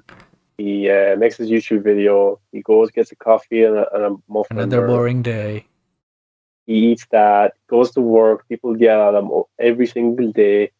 He goes home. He eats his lunch. He goes home, and then he gets into bed. He does that over and over and over again because he thinks that's the way of life. Until Yeah, somebody comes to him and says, "No, there is more. You can do more with yourself." And Trinity. oh, yeah, Gwendolyn Hmm. is that. So yeah, maybe there's some. It could be just a homage. Just could be a nod to the Matrix movies because Zach is a big fan of that Yeah, trilogy of the he Matrix. wrote this And, movie. yeah, it could be just a it's a cool little hint, homage to that Yeah, world, or it could be line. It could be something deeper for this franchise. We'll have to see if any more Matrix parallels come up always in the next both. bit. Yes, it's always cool, exactly. What's the next theory we have? So the next one is we already covered Dieter is Hans Wagner, right? So yeah, the ending scene is slightly different from the Army of the Dead scene. We already covered that as well. Zack Snyder gives three possibilities of Dieter's faith in Army of the Dead. Yeah, so we only discussed one out of this, right? So the first one was obviously they come to an understanding. The second one he said was But he uh said that they come to an understanding, which I think maybe he negotiated that I can bring your zombie queen and baby yeah, back. I can these safes are portals to a different realm. I can open this safe again, and there's your queen, or there's a different timeline you can go to, whatever. Or and Zach did say, or the first option as well is that Zeus got distracted and Jeter was able to escape. yeah. That's what he put in that bracket there. And then number two is Yeah, number two was Dieter dies, and Zach basically doesn't believe it, but he still kept it as a possibility because it obviously is a possibility, right? Um, but he said it's very less likely considering who Dieter is, what this world is, and all that. Dieter wouldn't die, and that's the least likely. But the third one, um, what was the third one again? that Dieter is Dieter he's just escapes. I think that was the third one. no, His track. he put them. I thought he brought something supernatural into it or something, or it was like, oh, was it not like it would be Dieter versus Vanderohe? Oh, wait. Yeah. Yeah, I remember now. The third one was actually Zack saying that maybe Zeus makes him an alpha Yeah, and Alpha Dieter. yeah, Alpha Dieter would have been cool, but I don't think that's the case because there's already one alpha, which is Vandero. So I think the first scenario is likely what happened. But Alpha I Dieter, think so. that would Yeah, be, oh, and I don't know, but like I was watching Matthias when Zach laid out those three options, and for the first one, for Zeus and Dieter come to an understanding, Matthias was looking left. He looked left the entire time. Zach was talking about that kind of possibility, and then for the rest of the possibilities, he was looking right. He was looking at Zach, but for that one, he was looking left. So maybe there's any psychological students out there or people who work in that field. I don't know if him looking left was that any giveaway that how true this I theory could don't, be. I don't think Um, Zach told them any of this. I think Probably not. I No. think he told them, I think he told the cast some things that they need to know. Obviously, he has to tell, Matthias some things because he's making his movie, right? So he needs to know some of the lore. I don't think he said anything after Army because that's obviously his to make. So I don't think he told his actors either. Yeah, and he He just tells people should them, know as look, well. you come here, emote like this, say these lines. That's it. They don't have Yeah, to and I know. think people should probably who maybe aren't familiar with Zack Snyder, like he directed Army of the Dead, and he's the Kevin Feige of this franchise, more or less, for people to understand. He's the architect for this Army of the Dead world. So when he writes scripts, and he wrote the script for this movie, which happened, I think, as well, and maybe another person, but Zach storyboards after the script. So Zach has a fair idea how like stuff should look and things. So I wouldn't be surprised, like number three and the cats. I wouldn't be surprised if Zach had a few storyboards and like threw them in and like told Matthias like those things have to be in the shots. Just trust me. I wouldn't be surprised either. Because Yeah. Maybe the multiple there's a few cats Easter was eggs. just about multiverse. Yeah, there's like just Zach putting his overall plans for this Yeah. franchise. The Easter eggs you have to be in Army of Thieves, and he probably told Matthias like this has to be in it, this has to be in it, this has to be in it. In Yeah. terms of like just stuff in a scene. It doesn't Yeah. have to be what the entire movie is about. Just Yeah. I want the number three on that door. That's Yeah. the kind of if that's what happens. But, And also, yeah, I and then think like Zach is a person who doesn't give away exactly what it is because he is someone who believes that art is subjective, right? So the way you interpret it is different from what he probably intended it, but he doesn't say that is incorrect, right? So he doesn't yeah, say, okay, this scene means this. He always says maybe and tells his theory or whatever he thought it would be. So when he's discussing stuff, it's always a maybe, always. yeah. And yeah, Zach's fun like that. That's why we have some theory. That's why we have so many theories. Yeah. Because Zach entertains our bullshit. So Yeah. it can be Yeah. completely wrong. Yeah, I agree. And yeah, so that was that. And then the next one is Zack Snyder reveals a shot in Army of the Dead, which tells the story of the prequel Lost Vegas. So I don't have that shot here right now, but it's basically the mural on top of the casino before they enter. So it's basically something like Greek paintings and drawings, cave drawings, and stuff. So that basically says the story of the Las Vegas prequel, apparently. But it's random figures. I don't think we can figure out what it exactly is. It's hard. Yeah, it's hard to break it all down. But yeah, I think it's mostly our theories for Army of Thieves. I'm just Yep. trying to see if Let's there's go anything through else. your thread though. Okay, are you bringing it up on screen as well? Yeah. So this is just kind of a yeah. So okay, so Army verse spoilers. Sure, you've all seen it if you're here looking at the theories. But okay, let's just go through all these pretty quick. Vanderohe and Korina seem to be the only ones hinting at something deeper going on in this universe, and Dieter is in the middle of it all. He makes fun of the previous heist team that failed and doesn't think much of the nightmares until he's told otherwise. That's why we're saying that Korina and Vanderohe very much are pointing out deeper things for Dieter's dreams or his jokes. Then, of course, the scene that what backs up this theory of time loops is Vanderohe himself. Is it another team or is it us, Dieter? Think about it. Look at them. It's us, Vanderohe said in Army of the Dead. It could be us in another timeline. We're caught in some infinite loop of fighting and dying and fighting and dying. Tanaka, he's the puppet master, the devil or God. Me, you, Guzman, and the rest of the team are simply pawns in some perverse play where we're destined to repeat our failures. Like, there's definitely something going on with Tanaka, and I think he could be related to the experiments that were going on with the zombies. I wouldn't be surprised. Um, you know, because he's a sketchy character. He popped up in Army of the Thieves. He owns that casino. He wanted Hmm. this specific heist team with Scott Ward to go into Vegas. Why them? I don't know. Hmm. So I don't know. You want to add to that, Chrissy? What? You have anything to add to Bly Tanaka maybe being No, got to do with the experiments of the zombies or anything like no, that? that's it. I think we talked about that in one of our videos, why there were these political figures in his house when he was Yeah. True. recruiting. There's definitely much more to it, but we don't know exactly what. I think we will figure that out in the animated prequel. He definitely has to be in there. Yeah. And then like the next thing that kind of backed up some of the time loop theories was Zack Snyder himself, because in a scene, Scott Ward, they come across dead bodies, they come across the blueprints that they have.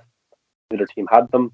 Yeah, another set of blueprints to the safe. Tanaka had other teams here before us, and Zack Snyder had this to say about that. There's a chance. I'm not saying that it's 100% true, and in some way it's not. But the group at the table, I mean, it's pretty subtle, but that's them also at the table. They get farther every time. Possibly is the time. This is the time they made it all the way to the money, the fourth timeline. Mhm. And this was kind of what we talked about earlier about the Matrix parallel. Karina, in response to Dieter's two dreams about zombies, maybe they're prophecies, not dreams. Maybe you saw your own dead. Just like Vanderohe, you see something deeper in it all. Krypton Cage thought Cypher. I thought Neo, in terms of hackers, on revealing something deeper. We'll see if that theory comes back in future projects. Vanderohe did study philosophy and has an Omega tattoo. The superior zombies like Zeus are referred to as alphas, and it does look like Zeus and Vanderohe, Zeus the Alpha, Vanderohe the Omega, have met before in another timeline. Because if you look at that shot right there, where they're getting ready to fight, it looks like that they know each other big time. And at the start of the movie, Zack Snyder makes it very important to pinpoint a picture of a young Vanderohe graduating from college with a degree in philosophy. And Mhm. also, I think there's another theory if you look on the channel where the first time we meet, not the first time, but the first time kind of Scott Ward recruits Vanderohe is he's in a pool Yeah. with an older person, and there's a bigger theory. Just go look, search for that in the channel. It's pretty interesting. The theory is that the Armyverse has four different timelines, which the number four has come up in a lot in the two movies. Maria's necklace in the third timeline has three holes. In the fourth, which is the one they succeed in, it has four holes. A previous team failed not just once, having dreams or prophecies of the future. That goes back to Karina, it goes back to Peter having the dreams, the number four, the three popping up a lot. Plus, the ending of Army of Thieves has a scene from Army of the Dead, with Peter being recruited to crack the Gutterdammer safe. Same scene, just reused, right? No, just No. rewatch both scenes again, and they are very different. Army of the Thieves timeline is the one where they fail and all die. Vanderohe, the Omega was bitten by the Alpha. What does that mean? The Omega is the next evolution of the zombie outbreak, not just the end. And the meanings for Alpha and Omega is meaning the beginning and the end. Example, I want to know the Alpha and the Omega of this matter. Goddardamaran's safe, which is the last safe to crack for Dieter, which he does in Army of the Dead. In Army of the Thieves, the ring cycle is that Das Rangold, the Valkyrie, the Siegfried are all cracked. He believes the place he will be reunited with Gwen is in the Goddardamaran. And yeah, that's basically the last thing he says in Army of the Thieves, which is very, Yeah. very interesting. And also, Just this one line was said by Gwendolyn. If not, I mean, she basically tells him that we'll do it together. And then she says, if not, you find it for me, okay? You find the Goddardamaran. So he had yeah, to go. yeah. That's why he accepted Scott Ward's offer. It wasn't just money; it's for the Goddardamaran. Mhm. But I also found interesting as well, like when Vanderohe such a bond together, and they kind of look at each other. They can escape the zombies, but then they decide to go back for the money, which is interesting as well. I did think, which also goes back to the Valkyrie in terms of what that means. You know, going for the riches, going for the money, you know, the Mhm. power, you know, which in the end ends bad. Just like Gwen sacrificed herself to save the man she loved at the end of Army of Thieves, Dieter decides to sacrifice not only himself to save his friend, but in return sacrifice the chance to see Gwen again. So basically, Gwen showed Dieter, sometimes it's really more important to sacrifice what you want for somebody else that you love or your friend. He does something very similar, and in the shot where Zeus grabs his face from behind is similar to the vision he has, or the prophecy he has in Thieves, where he goes into the safe away from the zombies, just like Vanderohe, but Look at somebody, Zeus looking from back. yeah, I wonder if he knows somebody, about the magical portals. I don't know, like, um, yeah, why Vegas? Yeah, Why Vegas? Because interesting. the rest of the safes are in Europe. Yeah. You know, the only other safe of Wagner's is in Vegas, and that's where the zombie outbreak begins. Mhm. Yeah, so the sequel to Army of the Dead will be Planet of the Dead, where Zack Snyder has hinted we could see the return of Dieter, or at least see what happened to him. Vanderohe will return also as the next alpha. But I think the next evolution of the zombies is very different than the alphas that we have to see in Army of the Dead. Zack Snyder is also developing a sci-fi epic for Netflix. He hasn't confirmed it's in the same universe as the Armyverse. I think in Rebel Moon, it will actually be the origin of why Army of the Dead featured aliens, UFOs. That's a big reach for me. It might not be. Rebel Moon could be the Star Wars of Yeah. Zack Snyder's filmmaking, so it might not be at all. But it's just very interesting how a lot of this stuff has appeared in Army of the Dead. Snyder is also developing a Norse mythology anime series. Very funny how that mythology features the gods and wars with them. What does the God of Amaranth mean again? The safe that was cracked by Dieter in Army of the Dead and the main driving force of his love in Army of the Thieves. Basically, it means the twilight of the gods, the fate of the gods, the Ragnarok. So that's very, very interesting. That's all I'm going to say. But it doesn't stop there. A prequel to Army of the Dead is happening too, titled Army of the Dead Las Vegas. It will follow the cast from the film plus newcomers. Snyder has hinted that it will show the origin of Zeus, the zombie outbreak, and the cyborgs. And I basically said, I don't know if this is true, but that's a whole lot of coincidence not to mean something. It's not like Zack Snyder makes straightforward films, anyways. There's always deeper things there. When you think you have it all figured out, you don't. Ring cycle. That's Rheingold, the Valkyrie, Siegfried, Gotterdammerung, created by Hans Wagner, who ended up creating one to lock away himself and his misery, to be never opened and dropped at the bottom of the sea. Theater cracked them all. That's basically that's my our theories about the army verse so far. Yeah, it's definitely very, very interesting, and I do think that there's a lot more here than people are willing to dive into. They basically just said, you know, if you want to understand it, just engage with it, right? So we are engaging, and we are finding all these Yeah, theories. Obviously, a lot of them will be wrong, but it's still fun to, have these theories and guess what's happening. yeah, exactly. And I'm sure we'll have more theories after we rewatch the movie a few more times as well. Yeah. And of course, you guys, when we break down these videos into single videos, people will watch them, maybe gather their own theories or all bullshit, or maybe add to it. A lot of fun. And Yeah. Um, I think it's very fun to go back and watch our old Army of the Dead theory videos because Hmm. I like we just pull all this stuff out of the air. I think we're not even touching the surface of all the other theories from Army of the Dead in Yeah. terms of zombie babies, People cannibals. have like weird, crazy stories, but they don't back it up much. So Yeah, I don't write on believe them. yeah. But So yeah, I'm that excited was all to the see theories what goes. about. Yeah, let's see how it goes. That was all the theories about Army of Thieves and some Army of the Dead. Um, Look, we love this franchise. We are all in deep in this franchise and in its lore, and cannot wait for the animated prequel story. That is basically my most anticipated one. Although I really, really, really, really love this movie. It's one of my favorites of the year and ever. And yeah, the prequel animated is very interesting to me because it explores the backstory of the zombies, aliens, the experiments, the government, and all that stuff. So, yeah, definitely looking forward to that.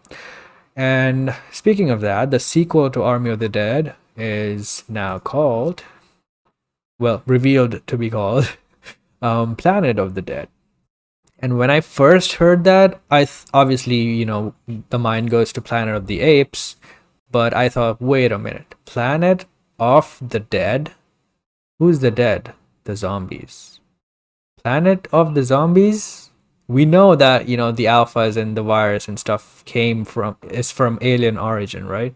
So it's not from our planet, Planet of the Dead. Yeah, I'm just saying.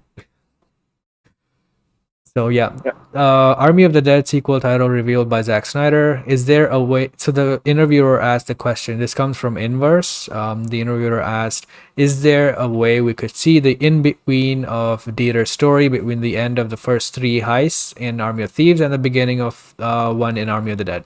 Basically, because the movie Army of Thieves ends with some time later, and then they show the Army of the Dead scene. So anything could happen between that. So that's a very good question. And Zach basically answered, did he get killed by Zeus or not? What happened? We don't see him die on camera, and there's still some time left. I won't tell what happens, obviously, in Army of the Dead 2, aka Planet of the Dead, but let's just say that there's a chance Dieter survives, and there's a chance that the brush with death would have caused him to want to find a jailed Gwendolyn. Interesting. yeah. That was Why did they release that before the movie came out? I know, right? I read that Right? part and someone extracted that, and I just read this. But when I actually went to the article, there was another question that was going into more detail about the movie. And I was like, I didn't read that though. Yeah, don't I skipped that. understand. That was kind of spoiled for me for the movie. Gwendolyn kind of getting locked up in prison, but I Yeah, didn't me mind too. because I knew at the end of the movie she was either going to get imprisoned or she was going to die. So it Yeah. wasn't really there going to be two options because she was nowhere to be seen in Army of the Dead. So, but yeah, it's an awesome. That's a really cool title. It's a standout title. You know, like I I think in a way like it could be looked at as Planet of the Apes, um, the old style one or the Matt Reeves one or the Tim Zombies Burton one. taking over the world. Yeah, yeah. Instead of apes, it could be zombies. That's pretty cool. But also, Zack Snyder's a big fan of George Romero, who was he passed away. But he was an American zombie director. He directed some of the greatest zombie works ever. And a lot of his films like had a title, a different title at the start, and then Of the Dead was kind of the trope for all of his titles. So like he had Dawn of the Dead, which Zack Snyder did a remake in 2004. He had Night of the Living Dead. He had Day of the Dead. He had Land of the Dead. He had Survival of the Dead, Diary of the Dead. You know, he had so many films which kept the Of the Dead title. And I think maybe this could be a way for Zach to pay tribute to that even more. Like, because Zach was a big fan of his. Now we've had Army of the Dead. Now, then the next one is Planet of the Dead. So I think it could be a tribute to Planet of the Apes as well, but I think it's more of a tribute towards George Romero, the director, because of how he titled his zombie movies. Like we could see Army of the Dead, Planet of the Dead, Universe of the Dead, stuff like this. Yeah. This could be Zack Snyder taking it even further. Multiverse of Uh, Dead.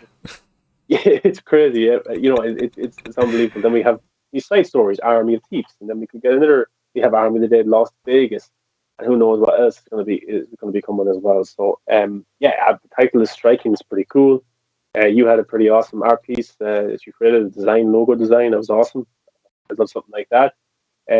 So yeah, it's a cool title. I think they will start to film a few months after they finish Rebel Rebel Moon, Moon. maybe, or like after Zack gets a break after that. It's probably going to be a long shoot. Rebel Moon, the big sci-fi film. But yeah, it probably it'll probably be 2024 maybe before you see that movie, which is a Yeah. pity, maybe. But I think the anime series No. will keep us 24 would occupied. just be Rebel Moon. Oh, really? Geez, that's a long I time think away. So, so. and this is what Unless makes me he's think doing a that this, very fast shoot. yeah, it just makes me think that because Netflix wants this franchise, and now you have Army of the Dead, which is top 10 viewed of all time on Netflix. Army of the Thieves could be up there as well. I don't know yet, but the first weekend was pretty big. It's number one in 90 countries. So this franchise is being built pretty well. I think Netflix want more interest into this as quickly as they can. I think they want their Marvel Cinematic Universe, and if Rebel Moon is a part of this universe, then that would make sense. And why we might not see Planet of the Dead in a while. Maybe it's not. I don't know, but I think it's a long time to wait for the next entry for this universe. But then Yeah. again, Zack doesn't have to direct everything, so we could get another spin-off or another movie before Planet of the Dead, Yeah. just after Rebel Moon, or just it's Netflix. You could have Mateus direct it, or you could have just throw a name out there. David Ayer comes in to direct a zombie story based on another part of the world, just as it kicks off, Maybe or about something like that. Guzman. Yeah, I would be. Yeah, that would be pretty cool. And maybe that's a way for this franchise to keep going and ticking along until Zack does the next entry into it. So Yeah. yeah, cool title, awesome. Looking forward to it, and I can't wait to see the casting for it. Yeah, me too. And I love this.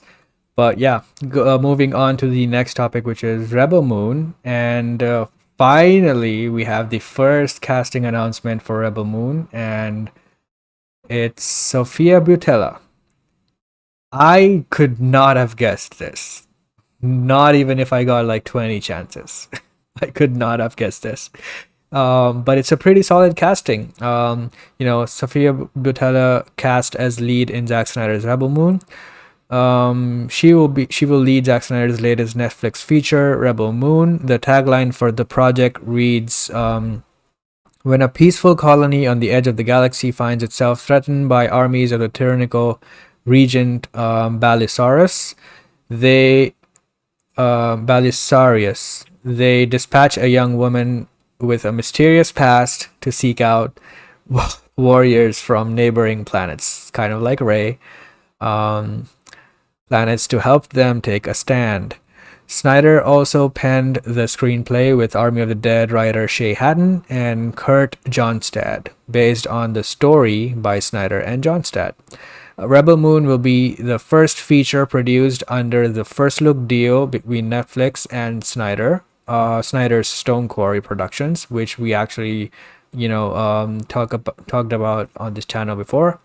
This is the latest team up for the streamer and Snyder's. Snyder is also working on a Norse mythology, working on an anime spin-off, Army of the Dead Las Vegas, and a Norse mythology series, Twilight of the Gods, for Netflix. Butella, whose feature credits include The Kingsman, Star Trek Beyond, The Mummy, and Atomic Blonde. I haven't seen Atomic Blonde yet, but it's on my list because it looks awesome. And obviously it has Charlize Theron also in it. But yeah. The Mummy, I didn't hate it. I thought it was okay. I actually was interested in the what was it? Dark Universe that they were building. Yeah, I was actually very that's the interested in universe. Yeah, that. But unfortunately that didn't happen. yeah. The universe is weird because it's not like the Mummy bombed that badly. It made a lot of Yeah. money. Yeah. Weird how they just scrapped the entire franchise after one movie. The movie wasn't even Yeah. bad, right? So it's just I don't know. They could have made the Invisible Man and the rest of them for cheap money. Like, but anyway, that's not the point. But yeah, she was fine in that. She was the mommy in that. Yeah, she was good in Atomic Blonde. Yeah, she's good as well. Charlize Theron is the main star there. I think But her yeah, this famous is. role is Kingsman. Kingsman 2. I haven't Kingsman 2. I actually haven't seen Kingsman 2. No, I think it was But, in Kingsman 1. Yeah. oh, I can't remember. Those movies are kind of. She was I the wasn't one with really the into the blade aesthetic. legs. Oh, is that her? Okay, okay. Yeah, I, yeah. yeah, I remember now. Yeah, but yeah, it's a casting that kind of makes sense in a way if you really think about it, because there was images of her hanging around with the Justice League cast in Right? London back in 2016 when they were shooting. I think she was going to be Supergirl. People think she was going to be Holy Grail or something like that. I don't know if she's going to be in it at all. Maybe she wasn't. Maybe she was just hanging around with them. Maybe she was going out with one of the actors or something like that, or just friends with them or something. I don't know. She was at the Batman v Superman premiere, I think, as well, though, which is interesting. But yeah, I don't know what her intentions were for the universe. Maybe she was going to be popping up in Justice League 2. Who knows? I think But it never happened. I agree with you. I think she was gonna be Supergirl as well.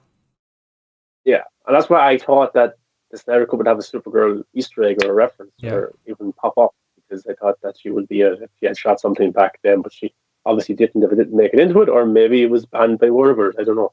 Yeah. Who knows? Because Sasha Calle was on the way, and with Green Lantern being barred, and then the Ava DuVernay's New Gods script being scrapped because of the Snyder Cut, I wouldn't be surprised if she did shoot something as Supergirl, and Warner Brothers said no. Mm. So yeah, we'll have to see. But yeah, yeah. So look. I think she'll be great when the movie comes out. And I think it's a solid casting. It kind of reminds me a little bit of Gal Gadot in a way. You know, I think under Zack's direct, like I don't think Gal has been terrific in anything. Only Zack Snyder movies, to be honest. Yeah. Wonder Woman 1. I She was think great, of Sophia course. is a very much a better actor than her though. Yeah, probably. Yeah, I haven't seen Because her this enough. is like a franchise starter. So she has to be solid. Yeah, true that. Yeah, so I think this is fantastic, and I think it's Zach described this movie as the Star Wars Seven Samurai kind of thing, sci-fi Seven Mhm. Samurai, where you have to get this group of warriors together to fight a bigger threat. That's what looks like is going to be happening. This was a movie that It would Zach be set cool up. if Balisarius or whatever the villain is, it's Keanu Reeves. Full circle with Zack's Matrix love. Yeah, yeah. Well, go for it. Go for it. I think Keanu would definitely do it. 100%. Him as a villain would be cool. But what I find so interesting about Rebel Moon is that, like, Zach was maybe in talks years ago to do Star Wars, never happened and stuff like that. I think some of the ideas that he had there would be in this, of course, but then he had no ideas as well. But what I find interesting about Rebel Moon is that, so Star Wars, you know what you're going to get. Some Jedi's, the Empire, Darth Vader, Skywalkers, robots. You know what you're going to get with Star Wars, whenever you watch it. Even though the Mandalorian and maybe the Book of Fanboys. Boba Fett, yeah, but they look very different than, say, but they're better. I just said they're better quality maybe than the Force Awakens or Rise of Skywalker, but still they have that Star Wars aesthetic. All of the movies and shows have that Mhm. Star Wars feel. Then you have Dune, which just recently came out, and you know what they expect there in a way as well, because there's the books, there's the old movie, there's the TV show that came out 20 years ago as well. You know what to kind of expect from Dune, and you know what to expect from Star Wars. Just look up some stuff online, but you don't have a clue what to expect from Zack Snyder's Rebel Moon, because, And there's like, no not my character yeah, whining, complaining about all the shit. exactly, yeah, you can't be anybody saying that's not done right. So I'm so excited for this, because I think the It's the original idea dream for Zack this, Snyder project, sci-fi epic space movie. yeah, and he wouldn't have gotten a budget like he will get in Netflix at Warner Bros. Well, a budget and freedom, Yeah. which is the most important thing. And I think this is so exciting. I think this is so cool.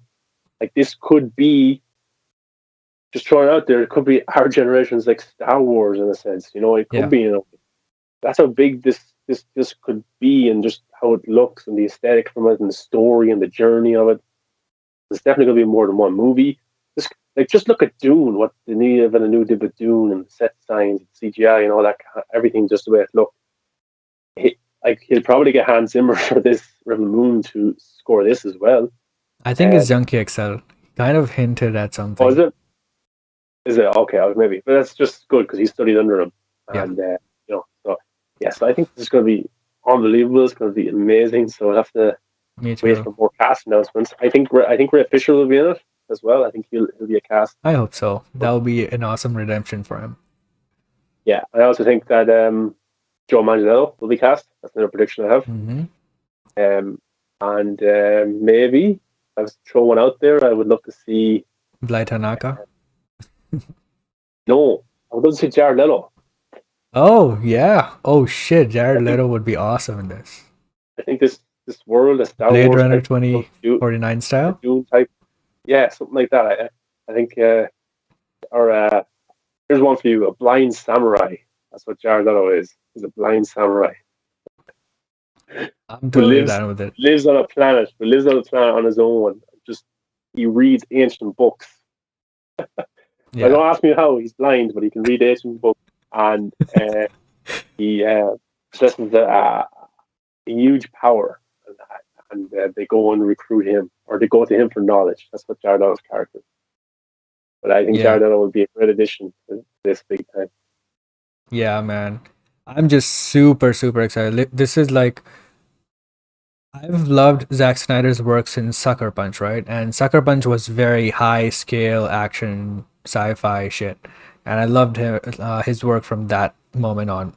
And obviously, he made Man of Steel, the Krypton scenes, and also, yeah, Zack said that this movie will be the Krypton scenes on steroids. So that was his quote. Yeah, So it's yeah, also going to be shooting in the same location Star Wars 4 and 5 shot. So that gives you a fair idea yeah. how it's going to look. Yeah, so the look is obviously he's gonna nail that. I have no doubt. But I'm just excited. I've always wanted Zach to do a sci-fi space opera movie because that's the ultimate, high. Have you seen the Moonfall trailer? No, I actually meant to watch. I've seen the first trailer, Dude, that the looks poster. I'm so looking, epic. yeah, I'm looking forward to it because it looks like I could touch it on my phone or on my TV. It just looks so real. So good. Uh, Patrick Wilson's in it. I'll watch Patrick Yeah. Wilson in anything. He's fantastic. So It's yeah, it's it going to be looks awesome. amazing. So yeah, that with the technology that we have now, the Batman looked amazing. There's Mandalorian season 2 coming. The LED screens are doing a lot of great stuff. Like it's getting next level. So yeah, I think it's going to look very very good. And I've always wanted this sci-fi space movie, and finally we're getting it. So this is my most anticipated project ever now. Like even more than Dune 2 because yeah, Yeah, it's going to be very going to start huge. going to start shooting in Dune May. in May 2022. So we'll probably get more cast announcements as the months go on. And I wonder And what's Zach concept going to do art. from now to May. I wonder what he's going to do from now to May. Um, We I have to wonder. we watched Las Vegas. I think it comes out in Jan or Feb, if I'm not wrong. Really? I think so. He said Oh, early next year when okay, he that'll last be good talked to watch. about it. Is that a series or a movie? It's a series of 6 episodes, I believe. Or at least at least we can binge it. It won't be. So it's going to be a Yeah. 6 hour movie, really. No, I don't think it will be 1 hour episodes though. He said the total is about 2 hours of Oh, content. okay, okay. Yeah. It's probably like chapters. Yeah, 30-minute episodes, I think. But yeah, I'm totally down for it, man. Like, since March, I've been really satisfied by my Zack Snyder content. Like, every few months, you're getting new Zack Snyder content. I'm just really happy about that. What does everybody who subscribes to Netflix? Yeah, Netflix is just. rolling in money right now. Yeah, like Zack Snyder obviously has a fan base outside of the Snyder Cut fan base. Um, like he has a huge fan base, but the general audience is obviously like his work, or at least if they don't know who he is, his work stands out to them for them to Yeah. check it out in a way. So And his yeah, movies are like some of the most influential or at least famous movies ever in Hollywood. Watchmen, 300, Sucker Punch, whether you like it or hate it, people know about it. Man of Steel, BBS, polarizing as shit. Justice League, Snyder Cut thing happened. He's yeah, always it's had like put a mark on everything. yeah, it's like his first film was a remake to one of the greatest zombie films of all time, Dawn of the Dead. And it's like And he did I a don't know what's great a good job. example. Yeah, it's like what's a great old movie like say if the original Dune was great and like it was like the greatest scene of all time, and then Denis Villeneuve came along, what you're making Dune, the remake of that great film, and he knocks it out of the park. You're like, oh, that's pretty cool. I guess what Zack Snyder did in his first film. Denis Yeah, Villeneuve has been making films for God knows how long, but and then 300 was a huge hit, yeah. huge hit, and then it, Sucker Punch and Watchmen didn't do that well, but like the budget of those movies for what he was able to make was insane. Hmm. I think like, Sucker Punch being an 80 million budget is crazy. I actually thought watching that film, I was like, this must be. Well, people said this flopped. Then I looked at the budget, like 80 million. It looked like a $200 million budget film. Yeah. The stuff he was doing. But like Uh, he's able to work Rebel within a Moon's budget. budget, I think, will be around 150 million, 180 million or something. That's big for a Netflix film. Very big, yeah. They're They going. They're have to kill it with this movie though, because one wrong move, one polarizing outcome for this would just give them less confidence for the future, because this is obviously going to be their biggest franchise, I think, for Zack Snyder. So yeah. yeah. That's what they want. They want franchises. They. It's very easy for HBO Max or for Disney Plus because they can just throw a Hawkeye series or One Division, which is connected to the Marvel universe, or Mandalorian or Book of Boba Fett, which is connected to the Star Wars universe, and they can just throw that onto their platform. HBO Max can do the same. They can make Peacemaker, Batgirl. They can make all these spin-off movies and shows. Game of But like Thrones Netflix, spin-offs, yeah, Harry Harry Potter, all that kind Potter. of stuff. It's easy. The content is easy for them to Yeah. make. Netflix has to come up with original stuff, and the shows do awesome, but they're lacking on the movie side, and they want to connect the universe with the movie. That's what Zack Snyder's trying to give them. It looks like he's just not just trying to give them one; he's trying to give them two or three. The Hmm. Rebel Moon verse and the Army verse. Maybe this Norse mythology anime world as well. If they're not all connected, I don't know, but definitely creating a Yeah. franchise. It would be interesting to know that though. I think they're separate, but I wouldn't be surprised if somehow Zack keeps it a secret. Yeah, yeah, But yeah, we are definitely looking forward to it. Let us know what you guys think. And with that, we have concluded our show. Finally, all the theories. Oh man, this is going to be a very difficult task to separate all the theories, because we just randomly jumped all over the place. But yeah, yeah. And people, um, people probably didn't check out this stream because they're like, "What? Army of the Thieves theories? What are you talking about? There is no theories for Army." yeah, and we'll have like 15 videos. Yeah, and then the title will people will be like, "What? Army of the Thieves is the Matrix? What the hell?" People will be well. But Yeah. yeah, I think there's a lot of movie news that we haven't got to cover because we've been so delved deep into the uh, Armyverse and series Hmm. and stuff like that. So we'll probably do a show in the next few days for all that news. Morbius trailer dropped Yeah. today, which is pretty awesome. Looking forward to that movie. We'll probably break down. There's a few other bits that come out as well. Chris Pratt being Yeah. Garfield. Yeah. Yeah, we'll definitely be talking about all of that. And yeah, it's just been crazy for me, man. Like these past few days I've been super busy, because my first day the meeting, I actually started a new job, and my first day the meeting was at 3 p.m., which is afternoon, and that's not my time. I stay awake at nights, right? So I had to change my schedule. And then yesterday my meeting was at 10 a.m. So again I had to change my schedule. So Oh, it's like I'm not getting any sleep at all. yeah. You need to get your sleep, man. Yeah. Now I have I again in finally, 3 hours. In 2 hours, I have to start oh, work again. you're, Yeah. you're on the grind. I also got to see Venom 2 this weekend. Yes.